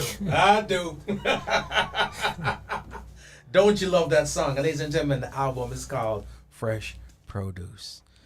And of course, talk to me a little bit about the the show at Purple Palms? Your show. So very similar to this acoustic vibe. If you love this vibe, you're gonna love the vibe this Sunday. I've been doing I did a silent disco for my album release party last month. So I'm doing another one, except instead of just me, you get the full band and everybody's in headphones, and it's almost as if you're in the studio with us during the creation process. I have a microphone, I'm talking to everybody like this, I'm explaining the origins of the song. It's really nice little vibe, all-inclusive rum punch. There's a fish fry going on simultaneously out back for all the hungry belly people, and it's from 4 to 7 on a Sunday, so it's early enough for you to come enjoy yourself and still have time to get home.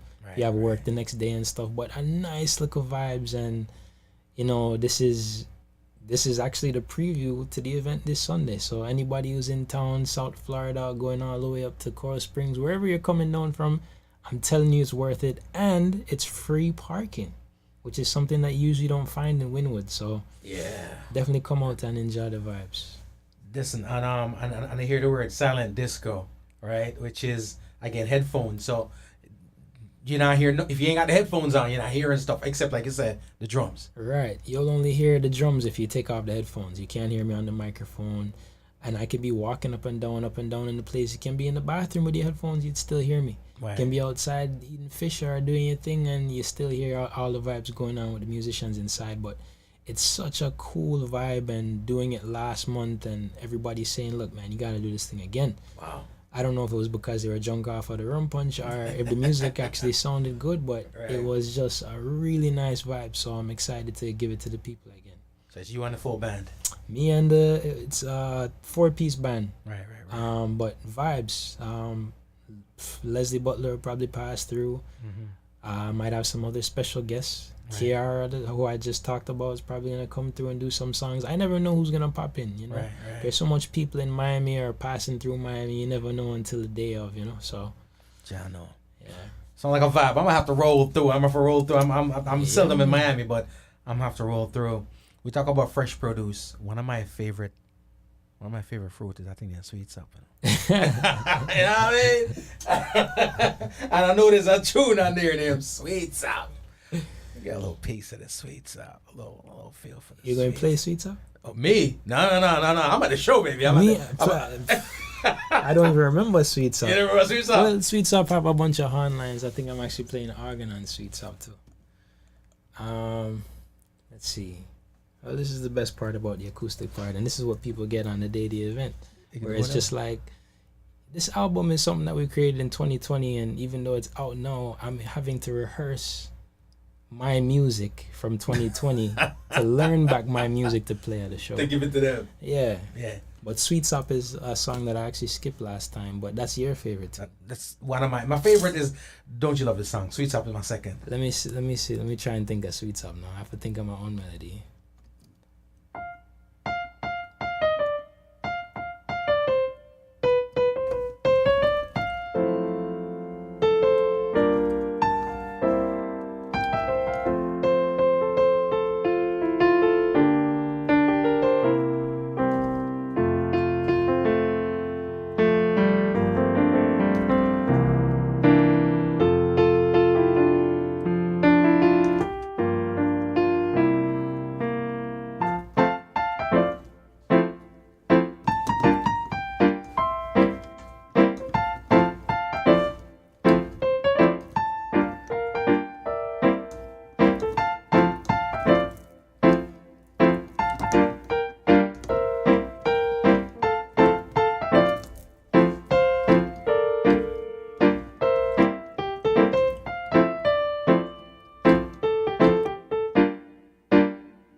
I don't even remember it, John. But it goes a little something like that. If you listen to track number 2, it's gonna sound a little bit better, but something like that. I dig it. Well, no. It's always hard to ask artists because you know your albums and your music. It's like your kids, you know what I mean. So it's not like what I prefer, whatever. But from the Fresh Produce album, when you go around the keys, you know what I mean, whether the board, the keyboard, the ivory, what's the first one that comes to your fingertips when you jump on? I always play Don't You Love This Song. Yeah. As a matter of fact, I opened up a bunch of Gigi shows with Don't You Love This Song, and people are just like, wow, Yeah. what is that? And it's been a nice little vibe. We went to Brazil the other day, Don't You Love This Song, like that. That's why it's the number 1 song. It was the first single I dropped. It was the first rhythm I dropped. Right. But that was my favorite. I have other favorites though. Like even the song that I played with Aston called Golden. We were at his studio late one night and we're just jamming, and I'm jamming on his clavinet and his Rhodes, and you know, we're just messing around, and he made a drum beat and a bass, and it's just looping, and it's like, yo, we could just record something. Yeah. Red light. 1, 2, 3. And the one and only take that I did is what you hear on the Fresh Produce album. Wow. Like that was it. Wow. The melody came to me instant, and the thing is, when I do this like I did a hip hop jazz album in 2020 also called Take Time. I'll play some hip hop jazz stuff before I leave here, but when I'm doing those tracks, the first track that I come up with is usually the best one. If you take the time to do it a second time, a third time, a fourth time, a fifth time, even if I do it, I always come back to the first one. There's something in that vibe where you're not trying to copy the last thing, and it was one of those natural things where after we recorded for 5 minutes, I was like, print it. Right. That's the one. And that's the track that you guys hear on the album. Golden. Yes, Golden. Drop a piece.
I love doing this acoustic style. I can do anything I want. There's no rules. So. You can go wherever you feel like where you can reach. Jano, Jamie. I'm telling you, I love the vibes. I love the recordings, but soaking it in, stripped down to, is a joy, man. I gotta pick up some folks. Carol, what's up? Lawrence, what's up? The people I love the thing, all right? Nice. Who else is up in here? Hope, what's going on? Frida's in the UK says she's loving the vibe, all right? Thank y'all so much for rocking. Again, we're just having a good time. Joy, what's up? James, what's up? Camille, what's up?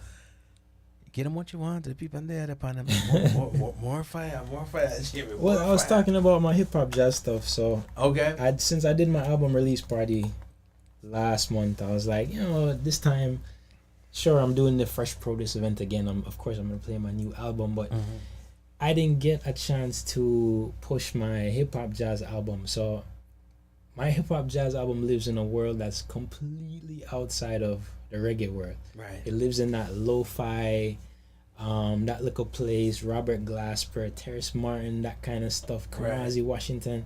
So it's a completely different demographic, and because of COVID, I was unable to really tour or play shows specifically for that hip-hop jazz crowd. And before you know it, coming out of COVID, I have a new reggae jazz album that I'm pushing. So it's kind of hard to go back to the hip-hop jazz, but every once in a while, people are like, yo, what about that hip-hop jazz stuff? And it's my way of bridging the gap between the young and the old. When I play this reggae jazz stuff, I get commemoration from the Leslie Butlers of the world. Paul Douglas called me the other day to say thanks. Carl McDonald. There's the older reggae crowd that's like, wow, we love what you're doing. This is just like our old school stuff. And the young people that like my stuff is just because they're my friends and family, or people that grew up and it's like, oh, Jimmy, that's some cool stuff. But to really catch them, if it was somebody that doesn't know me, this hip-hop jazz thing really caught everybody, where it's just like, yo, that is something I can listen to. It's basically like an old school Jay Dilla, and I'm playing instrumental jazz piano on top. So I'm going to give people a taste of that this Sunday. What's the name of that album? That's called Take Time. Take Time.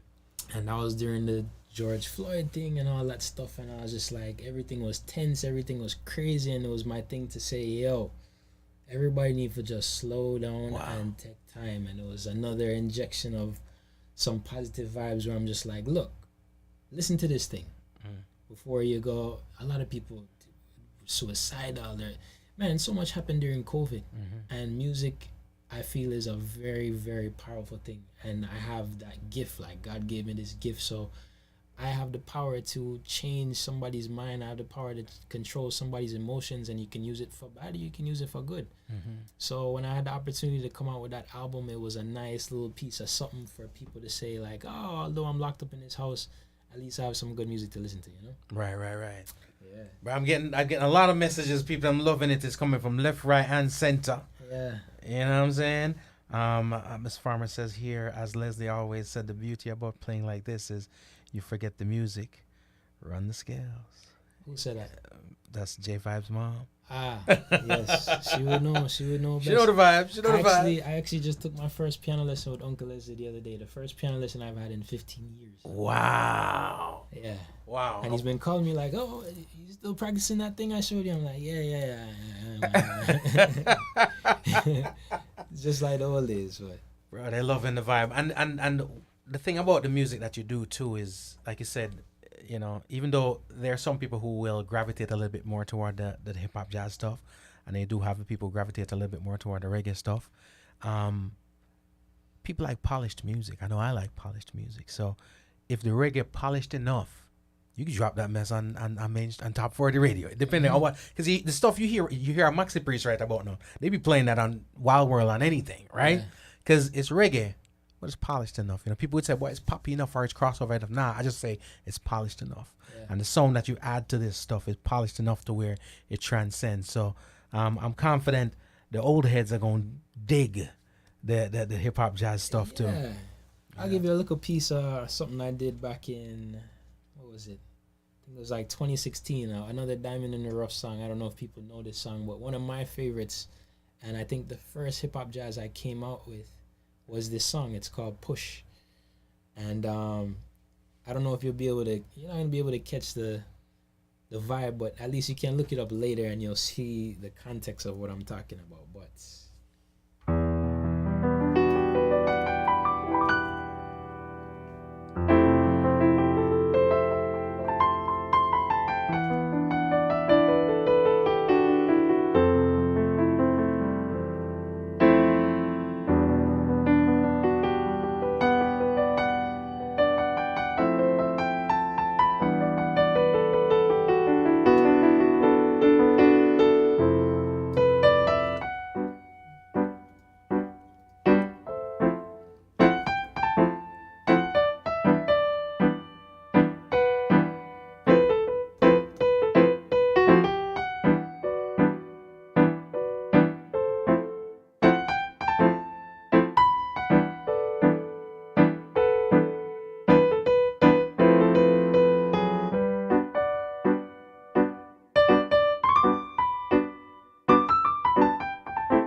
Fire. it's really hard to give you the hip hop jazz vibe or to have you imagine what it would sound like with the band. But you don't have to imagine if you come to my event this Sunday and you hear it live.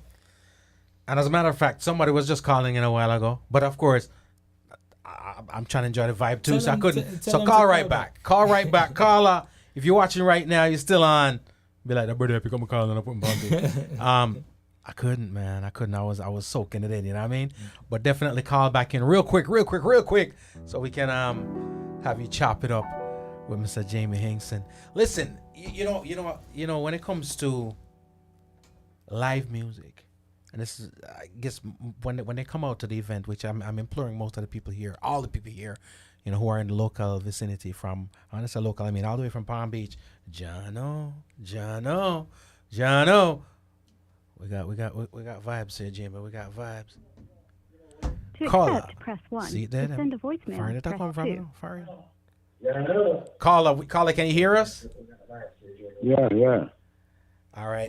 Turn down the TV on your end or the volume on the other end. Caller, can you hear it? Yeah, I can hear you. All right. Cool beans. Can you hear me? I can hear you clearly. Crystal, thank you for calling. Yeah. That last shot push, that's my favorite, man. What? No boy knows that. He must have played it not knowing that I was listening. This is his dad. Oh, okay. I was like, man, that guy sounds familiar. John, what's up? Yeah, Daddy, what's going on? I've been watching you guys since 7:30. Good show. Thank you very much. So you're the one that's supposed to get all the credit. You're the one supposed to get all the props. I don't know about that. I'm not taking any credit right now. I'm just enjoying all of this. I appreciate it. I'll let you guys finish. Thank you. All right, pops. Thank you. They say walk good. All right. Blessings. I love that. This is right after he told me, man, this YouTube thing's not working, blah. And I told you, in my family, they have a special name for me. Anytime I gotta do some Geek Squad thing or fix a laptop, fix a something YouTube not working, my WhatsApp messages not, they call me Jamal. So I get a phone call and I know immediately that it's a tech call. If my sister calls and says, Jamal, I'm having some problems with my laptop, blah, blah, blah. My dad will call me and say, Jamal, my WhatsApp messages aren't going through. Right. Mommy, no, I'm fixing up our laptop. Jamal, I need you to do this. So Jamal is like my Geek Squad name. So I'm glad, Daddy, that you got the YouTube video running in the living room. I love that. You know, it's regardless of when the support starts or whatever the case may be, let's talk about that, because that's another conversation that I've had with many of the greats the young greats that I sit and I talk with, is just the fact that, and even some of the OGs too, is the fact that they've had support. You know what I mean? And, you know, whether it be family, whether it be your spouse, whomever it is, because it's hard to, you know, it's a hard trod solo. You know what I mean?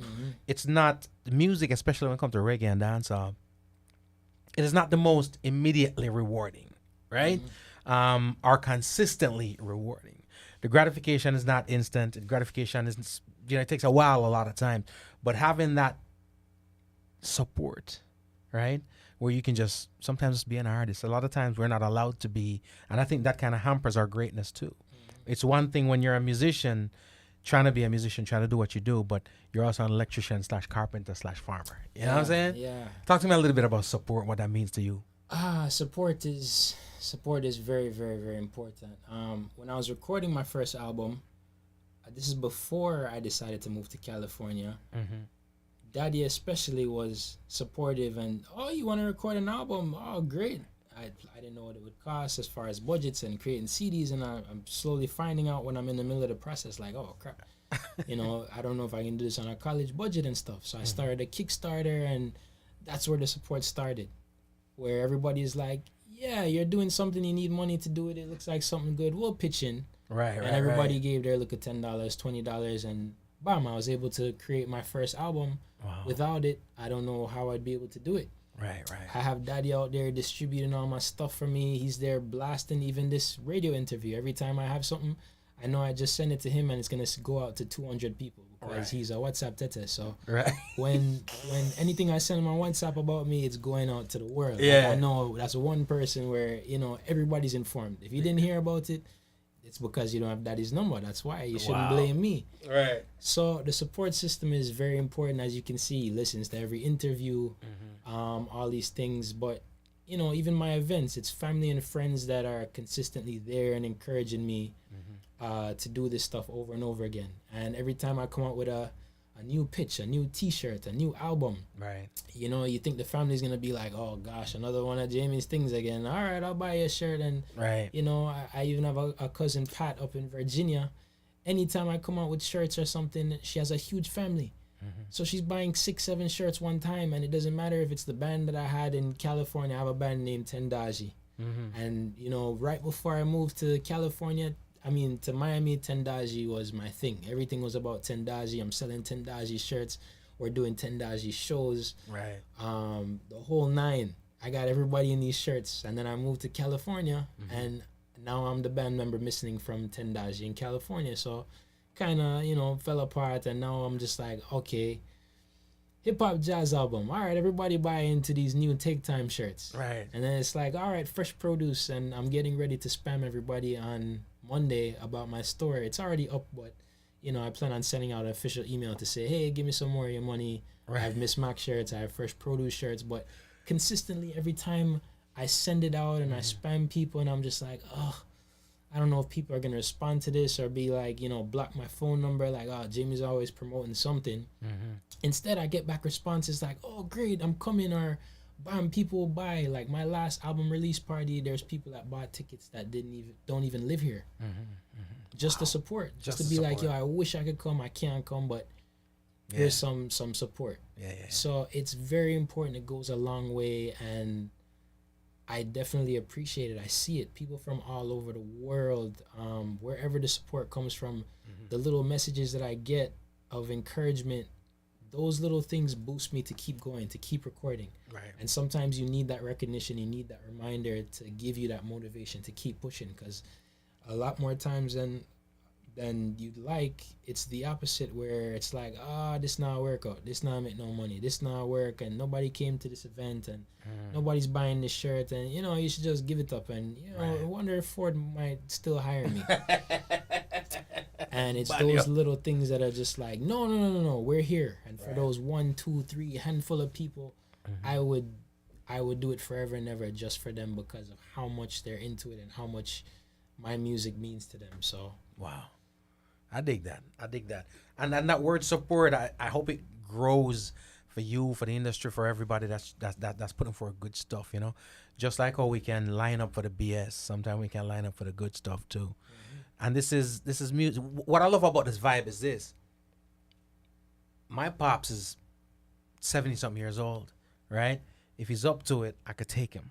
You know what I'm saying? And we could go hang out and we could go chill. I could take my mother-in-law, who was at church in the morning. You know what I'm saying? And she could enjoy our vibe too. And that's the universal appeal of what you do, right? There's no limitations. And I'm sure that also, again, we're dialing it right back to Miss Mac. You know what I mean? You doing classical and then venturing over into jazz with no limitations. She ain't stop. You shouldn't hold back. So when we talk about no limitations, sometimes it spreads further than just the music. It spreads into who we are. That's why I think it's important we don't restrict anybody. You know what I mean? Bro, let me just say on behalf of those people watching, listening right now, radio people, the people watching live, thank you so much. I dig the album. It's in my, I'm streaming it. For the people who have streaming services out there, stream the music. If you don't have streaming service out there, go buy the music. I am a person, well, all you tell you this. Streams are cute. Yeah. Downloads are sexy. Go download the thing. All right. So I download my copy this evening. I'll make sure you download your copy of the thing too. Come out to Purple Palms on Sunday. Sunday from 4 to 7. So what's all early thing? It's not like you can come and enjoy the vibe and go right back to work Monday morning. 4 to 7, you come in your Sunday dress, you come get some rum punch, take a few pictures, listen to some nice music. There's a fish fry going on out back, and you're home by 8 o'clock. Jano. Ambiance is a word that Purple Palms has, right? I think we got one more coming in. We got one coming in. Hold on 1 second there. Hold on. You are live. Caller, you are live. Did we lose you? Catch cold feet, quick. Wait, hold on. You know what? I'm gonna call on the. I'm gonna start returning calls right about now. I'm gonna start returning calls. Just because we can. I hope nobody else I know calls in. I'm so nervous. All of Jamie's family, I implore you to call in right about now. All right? We take embarrassing stories, all them things. All right? Call in, give us the most embarrassing stories you have since I was in my. Oh boy! Since he's saying what he's saying, but I'm gonna get my caller back on the line. You know. Are you there? Hold on. I don't know if you intended to call in or not, but you're live right now. I'm going to get. I know. Get my caller back. Turn down the thing on your end, please, whether it be the TV or so forth. Are you there? Yes, I'm here. All right, the floor is yours. You can go on Reason with Jamie. Hi. Jamie, just wanted to say congratulations. This is J Vibe's mom. All the very best to you. Okay, I just love this instrumental stuff. Thank you so much. Trust me, he knows that. Mr. G. Cole knows it only too well. Thank you so much. I appreciate it, and appreciate parents like you and my parents that push me and J Vibe to do what we're doing. Like, it's amazing. I linked up with J Vibe in UK. Yes. You know, we run into each other all over the world in different places and get to see the fruits of our labor, and it's really because of our parents' support and pushing us to do these things. So big thanks to you. Thank you for listening in, and thanks for the vibes that you give to J Vibe and the motivation you continue to give us. Take care of yourself and make sure you do your thing the right way. Definitely that's the key. Will do. Thank you so much. G. Cole will tell you what I'm talking about. So absolutely. Thanks a million. Because you do original stuff, and that's very, very important for you to take care of it. Yes, we'll do. Thank you so much. I'll take that with me.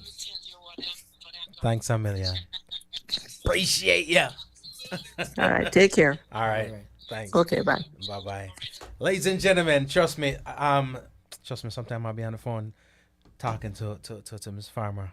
I have to call into and make sure somebody get me my info. You know what I mean? Yeah. She put me on. You did not do that the right way. Take it down. Put it back up the right. I'm like, yo, thank you so much. You know? But we need that. Yeah. And like you said, Miss Mark, Mrs. Farmer, your parents, I guarantee you, they're not just mentoring you. That's the thing, and them not just support you. Mm-hmm. Support is what they do, and I think overall we need that. That's half the reason I think our industry and our youth go astray a lot of times, because I think sometimes the people who have the influence, sometimes they think that it's not received, and sometimes they feel like somebody them don't want to hear it. But truth be told, some of them do. You know what I mean? So big up your pops, big up the entire fam, big up Mrs. Farmer and the whole nine, and of course, I'm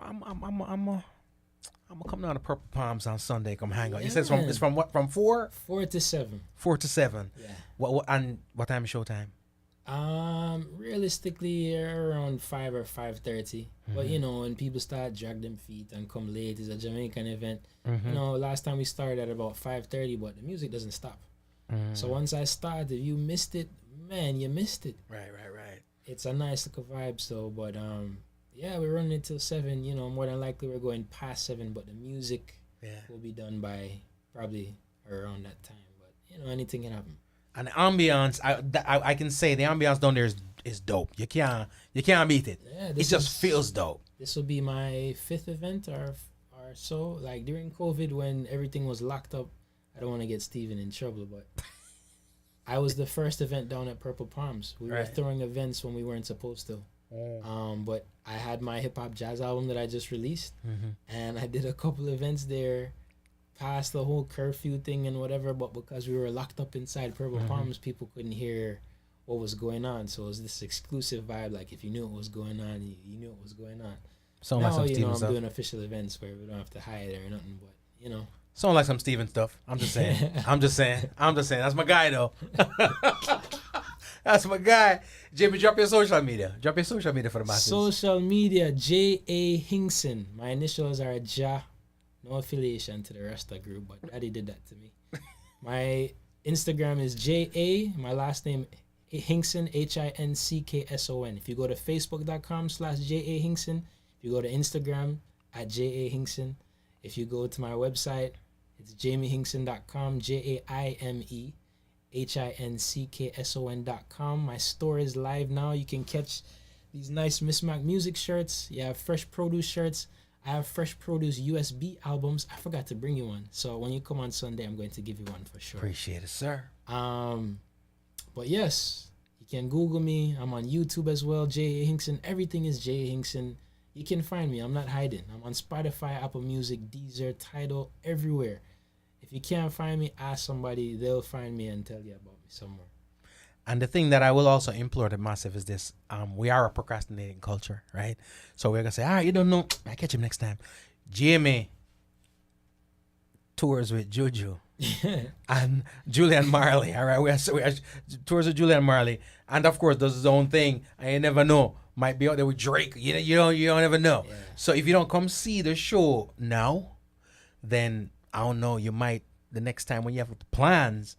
Yeah. It might not work out for you because he might be in a corner of the world that's too far for you to get to. Very, very true. Now that shows are back, it's gonna be nonstop. Like the next show we're playing in Qatar for World Cup, the beginning of December. Wow. And then I'm trying to do couple little things that I'm not ready to announce yet. But you know, we bounce around, we tour and stuff, so I'm never in Miami. So we just happened to be in Miami last month. I had to ask permission and ask ahead of time and be like, look, I have this event I want to do in October, like from May. Right. And say, yo, make sure you guys don't plan any show that weekend. I don't want to flop nobody's show. Right. But I have an album release party on October 2nd, and bam, I was able to do it. I had to look around the corner and be like, maybe I can do this again. Do we have anything in November? Do we have anything? No? All right, bam. I dropped the event. So I really don't know when or how consistent I can be with these events. This might be the last event until maybe even next year summer. The the way we plan to be working. So, like G. Cole said, if you have the opportunity to come this Sunday, or you didn't make it out last month, definitely try to make the effort to come. It's well worth it. And I want people to be able to go back and say what a silent disco live band experience is like. Wow. You know, I'm roll with the fam. I'm gonna take my wife out. I'm gonna take my daughter out. I think they'd love it too. The whole experience, and of course the concept of listening in the headphones too. Yeah, you know what I mean? And get no whack acoustics, because enough time people in the club and them swears that them play sound good enough. No, man. The bones off all the chandelier and when you have on the headphones, you're forcing to listen to the quality that we hear it in the studio. You're hearing everything pristine and crystal clear on the album the way we record it. It's not you listening in your AirPods. It's not you listening in the background. This is you taking the time where you, like, when I look out at everybody in the crowd that has on headphones, they just look like this. Zombied out, like zoned out. Yeah. Because you're listening to the music maybe even for the first time the way it's meant to be listened to. So my event forces you to hear the music as an audio file, which is how I want people to interpret Fresh Produce. And for those people who are musically inclined and from a production side, you know what I'm talking about. But for those people who aren't, right? When the music is made, it's in a big wave file it's like a big dumpling. And that's the solid proper one, right? By the time you get it from iTunes, them slice it and get a little piece of the dumpling. Still tastes like dumpling, but it's light and it's not gonna fill your belly, right? Yeah, some flop dumpling. Some flop dumpling. But you're getting it the right way. Trust me. I'm gonna be out there. I'm imploring y'all to come out and have a good time with us to Jamie. It's a vibe, bro. Yes. It's a vibe. Mikasa, Sukasa, come through anytime. Whatever you're doing, let me know. I'll pass through if I can. If I'm here, I do travel too, so I gotta work with the schedule. You know what I mean? I'm not in Barcelona. I ain't gonna front. You know what I mean? I'm not. That's vacation. You know what I mean? But once I'm here, if you have something going on, if you're there, if the stars align, I'm there. Just let me know. 100%. I'm gonna loop you in the loop with all the rest of the spam and stuff. Bruh, Plus, spam me. when I release these rhythms, I have to make sure I send you all these songs. There's all these new artists from all over the world that be perfect for your show. Jano. We get him a call and we're gonna talk about it. Speaking of production, again, Julian Marley was in here recently, and his brand spanking new song, Don't Ruin My World. Big tune. You on that joint? Yeah, I'm playing the piano solo. I helped to do the production, saw that through from start to finish, and now it's out. And we've been touring. We just did a whole Brazil tour called Don't Ruin My World. Wow. We went to Sweden and performed it. It's catching on. It's a nice vibes. It has a positive message. So love that song and everything that we did. We actually put a whole children's choir behind it. Big up to the children's voice. But so much that went into that song, man. Beautiful melody and stuff. Yeah, man. Wicked tune. And it didn't even stop there. I just did a blog, had to do a review on that Kabaka Pyramid album called The Calling, which to me is my favorite album for the year thus far. And of course, you produced on that too. Yeah, well, I played a few of the instruments on Make Things Work, a couple of different songs, but, you know, linking up with Damien and Juju in the studio all the while. Like I said, Kabaka is a fantastic artist himself. He knows the computer stuff in and out. As a matter of fact, he went on a tour the other day, and I get a text from him saying, "Yo, Jimmy, what's the name of that song that you played on this record for this?" And I'm just like, I thought about it, and I was like, nobody ever asked me that stuff. I'm like, should I even give out the song? Like, but I'm like, but this is his record, and I'm like, let me look it up real quick when I get to my keyboard. Bam, I find the song. He hits me back up. He's like, you played another song on it also. I need that song too. And I'm like, yo, the man know him music. I know him thing. And I had to go back and listen to the track and be like, oh, I put those pads underneath, and I found the pad, and some of them are custom sounds, and I sent it so that his keyboardist could play it on the tour. But fantastic album, fantastic artist. I got to play on about 3 or 4 of the tracks between clavinet, pads, and different things, some last minute additions, but just vibes. Like being in the studio with artists like that makes the difference. Like those late night sessions and coming up with stuff and adding some little bells and whistles to those things, man. I love all of that stuff, part of the production. Love it.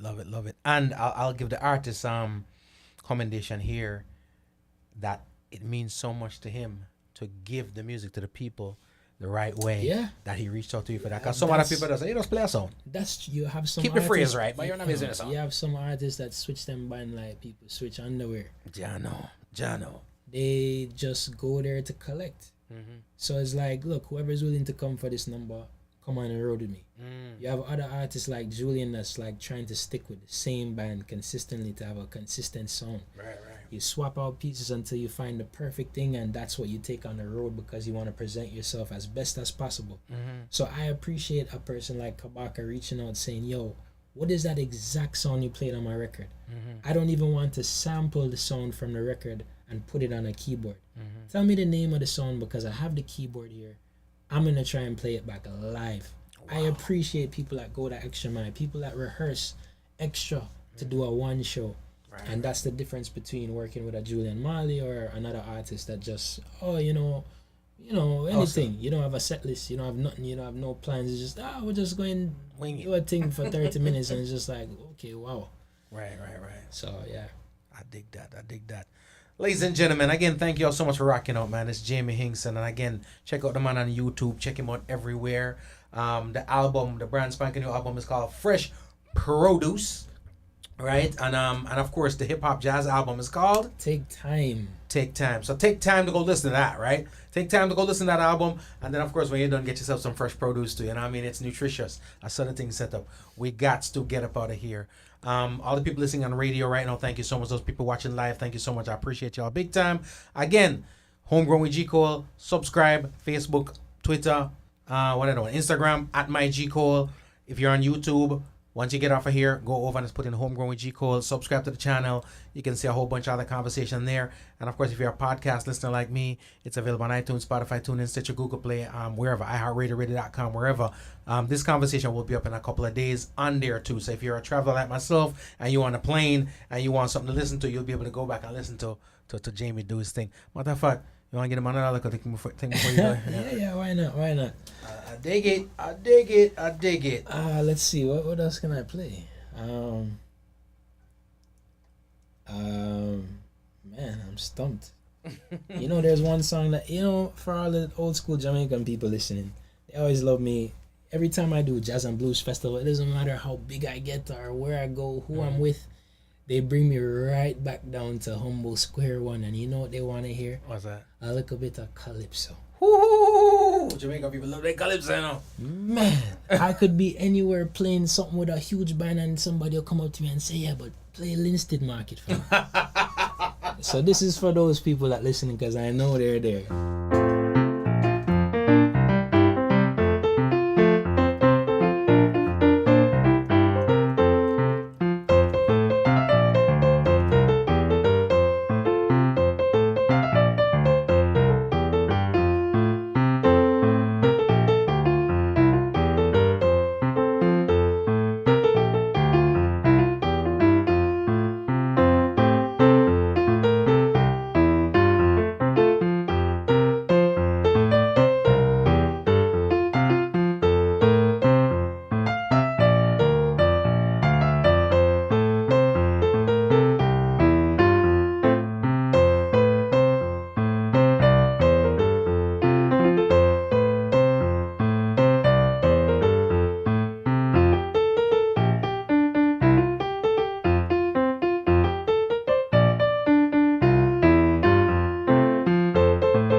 Classics right there. That Slide Man goes to Linstead. Jano, bro. Appreciate that one right there. That took me back. That is playing that with Miss Mac and everybody. Everywhere I went is like, yeah. You play that jazz thing, you play that reggae thing, but play me a Linston Market now. Yeah. Play me a brown skin girl. Oh man. Yeah. If you ain't dropping that, them gonna vex. What? Ladies and gentlemen, Mr. Jaime Hinckson. Jimmy, give thanks again, my brother. Much respect. Thank you for having me, G. Cole. Pleasure. This was amazing. Nice little vibes. We can do it again anytime. You said word, I'm here. Yeah, I'm here. I got to roll. Ladies and gentlemen, thank y'all again once more for vibing out with us. You don't know anything set up, but we got good energy. We stay till whenever. You know what I mean? But of course, I'm local. Jimmy got a little bit of drive, all right? So we got to go. Keep it moving, keep it grooving. Homegrown. Bro. It ain't turn up. I love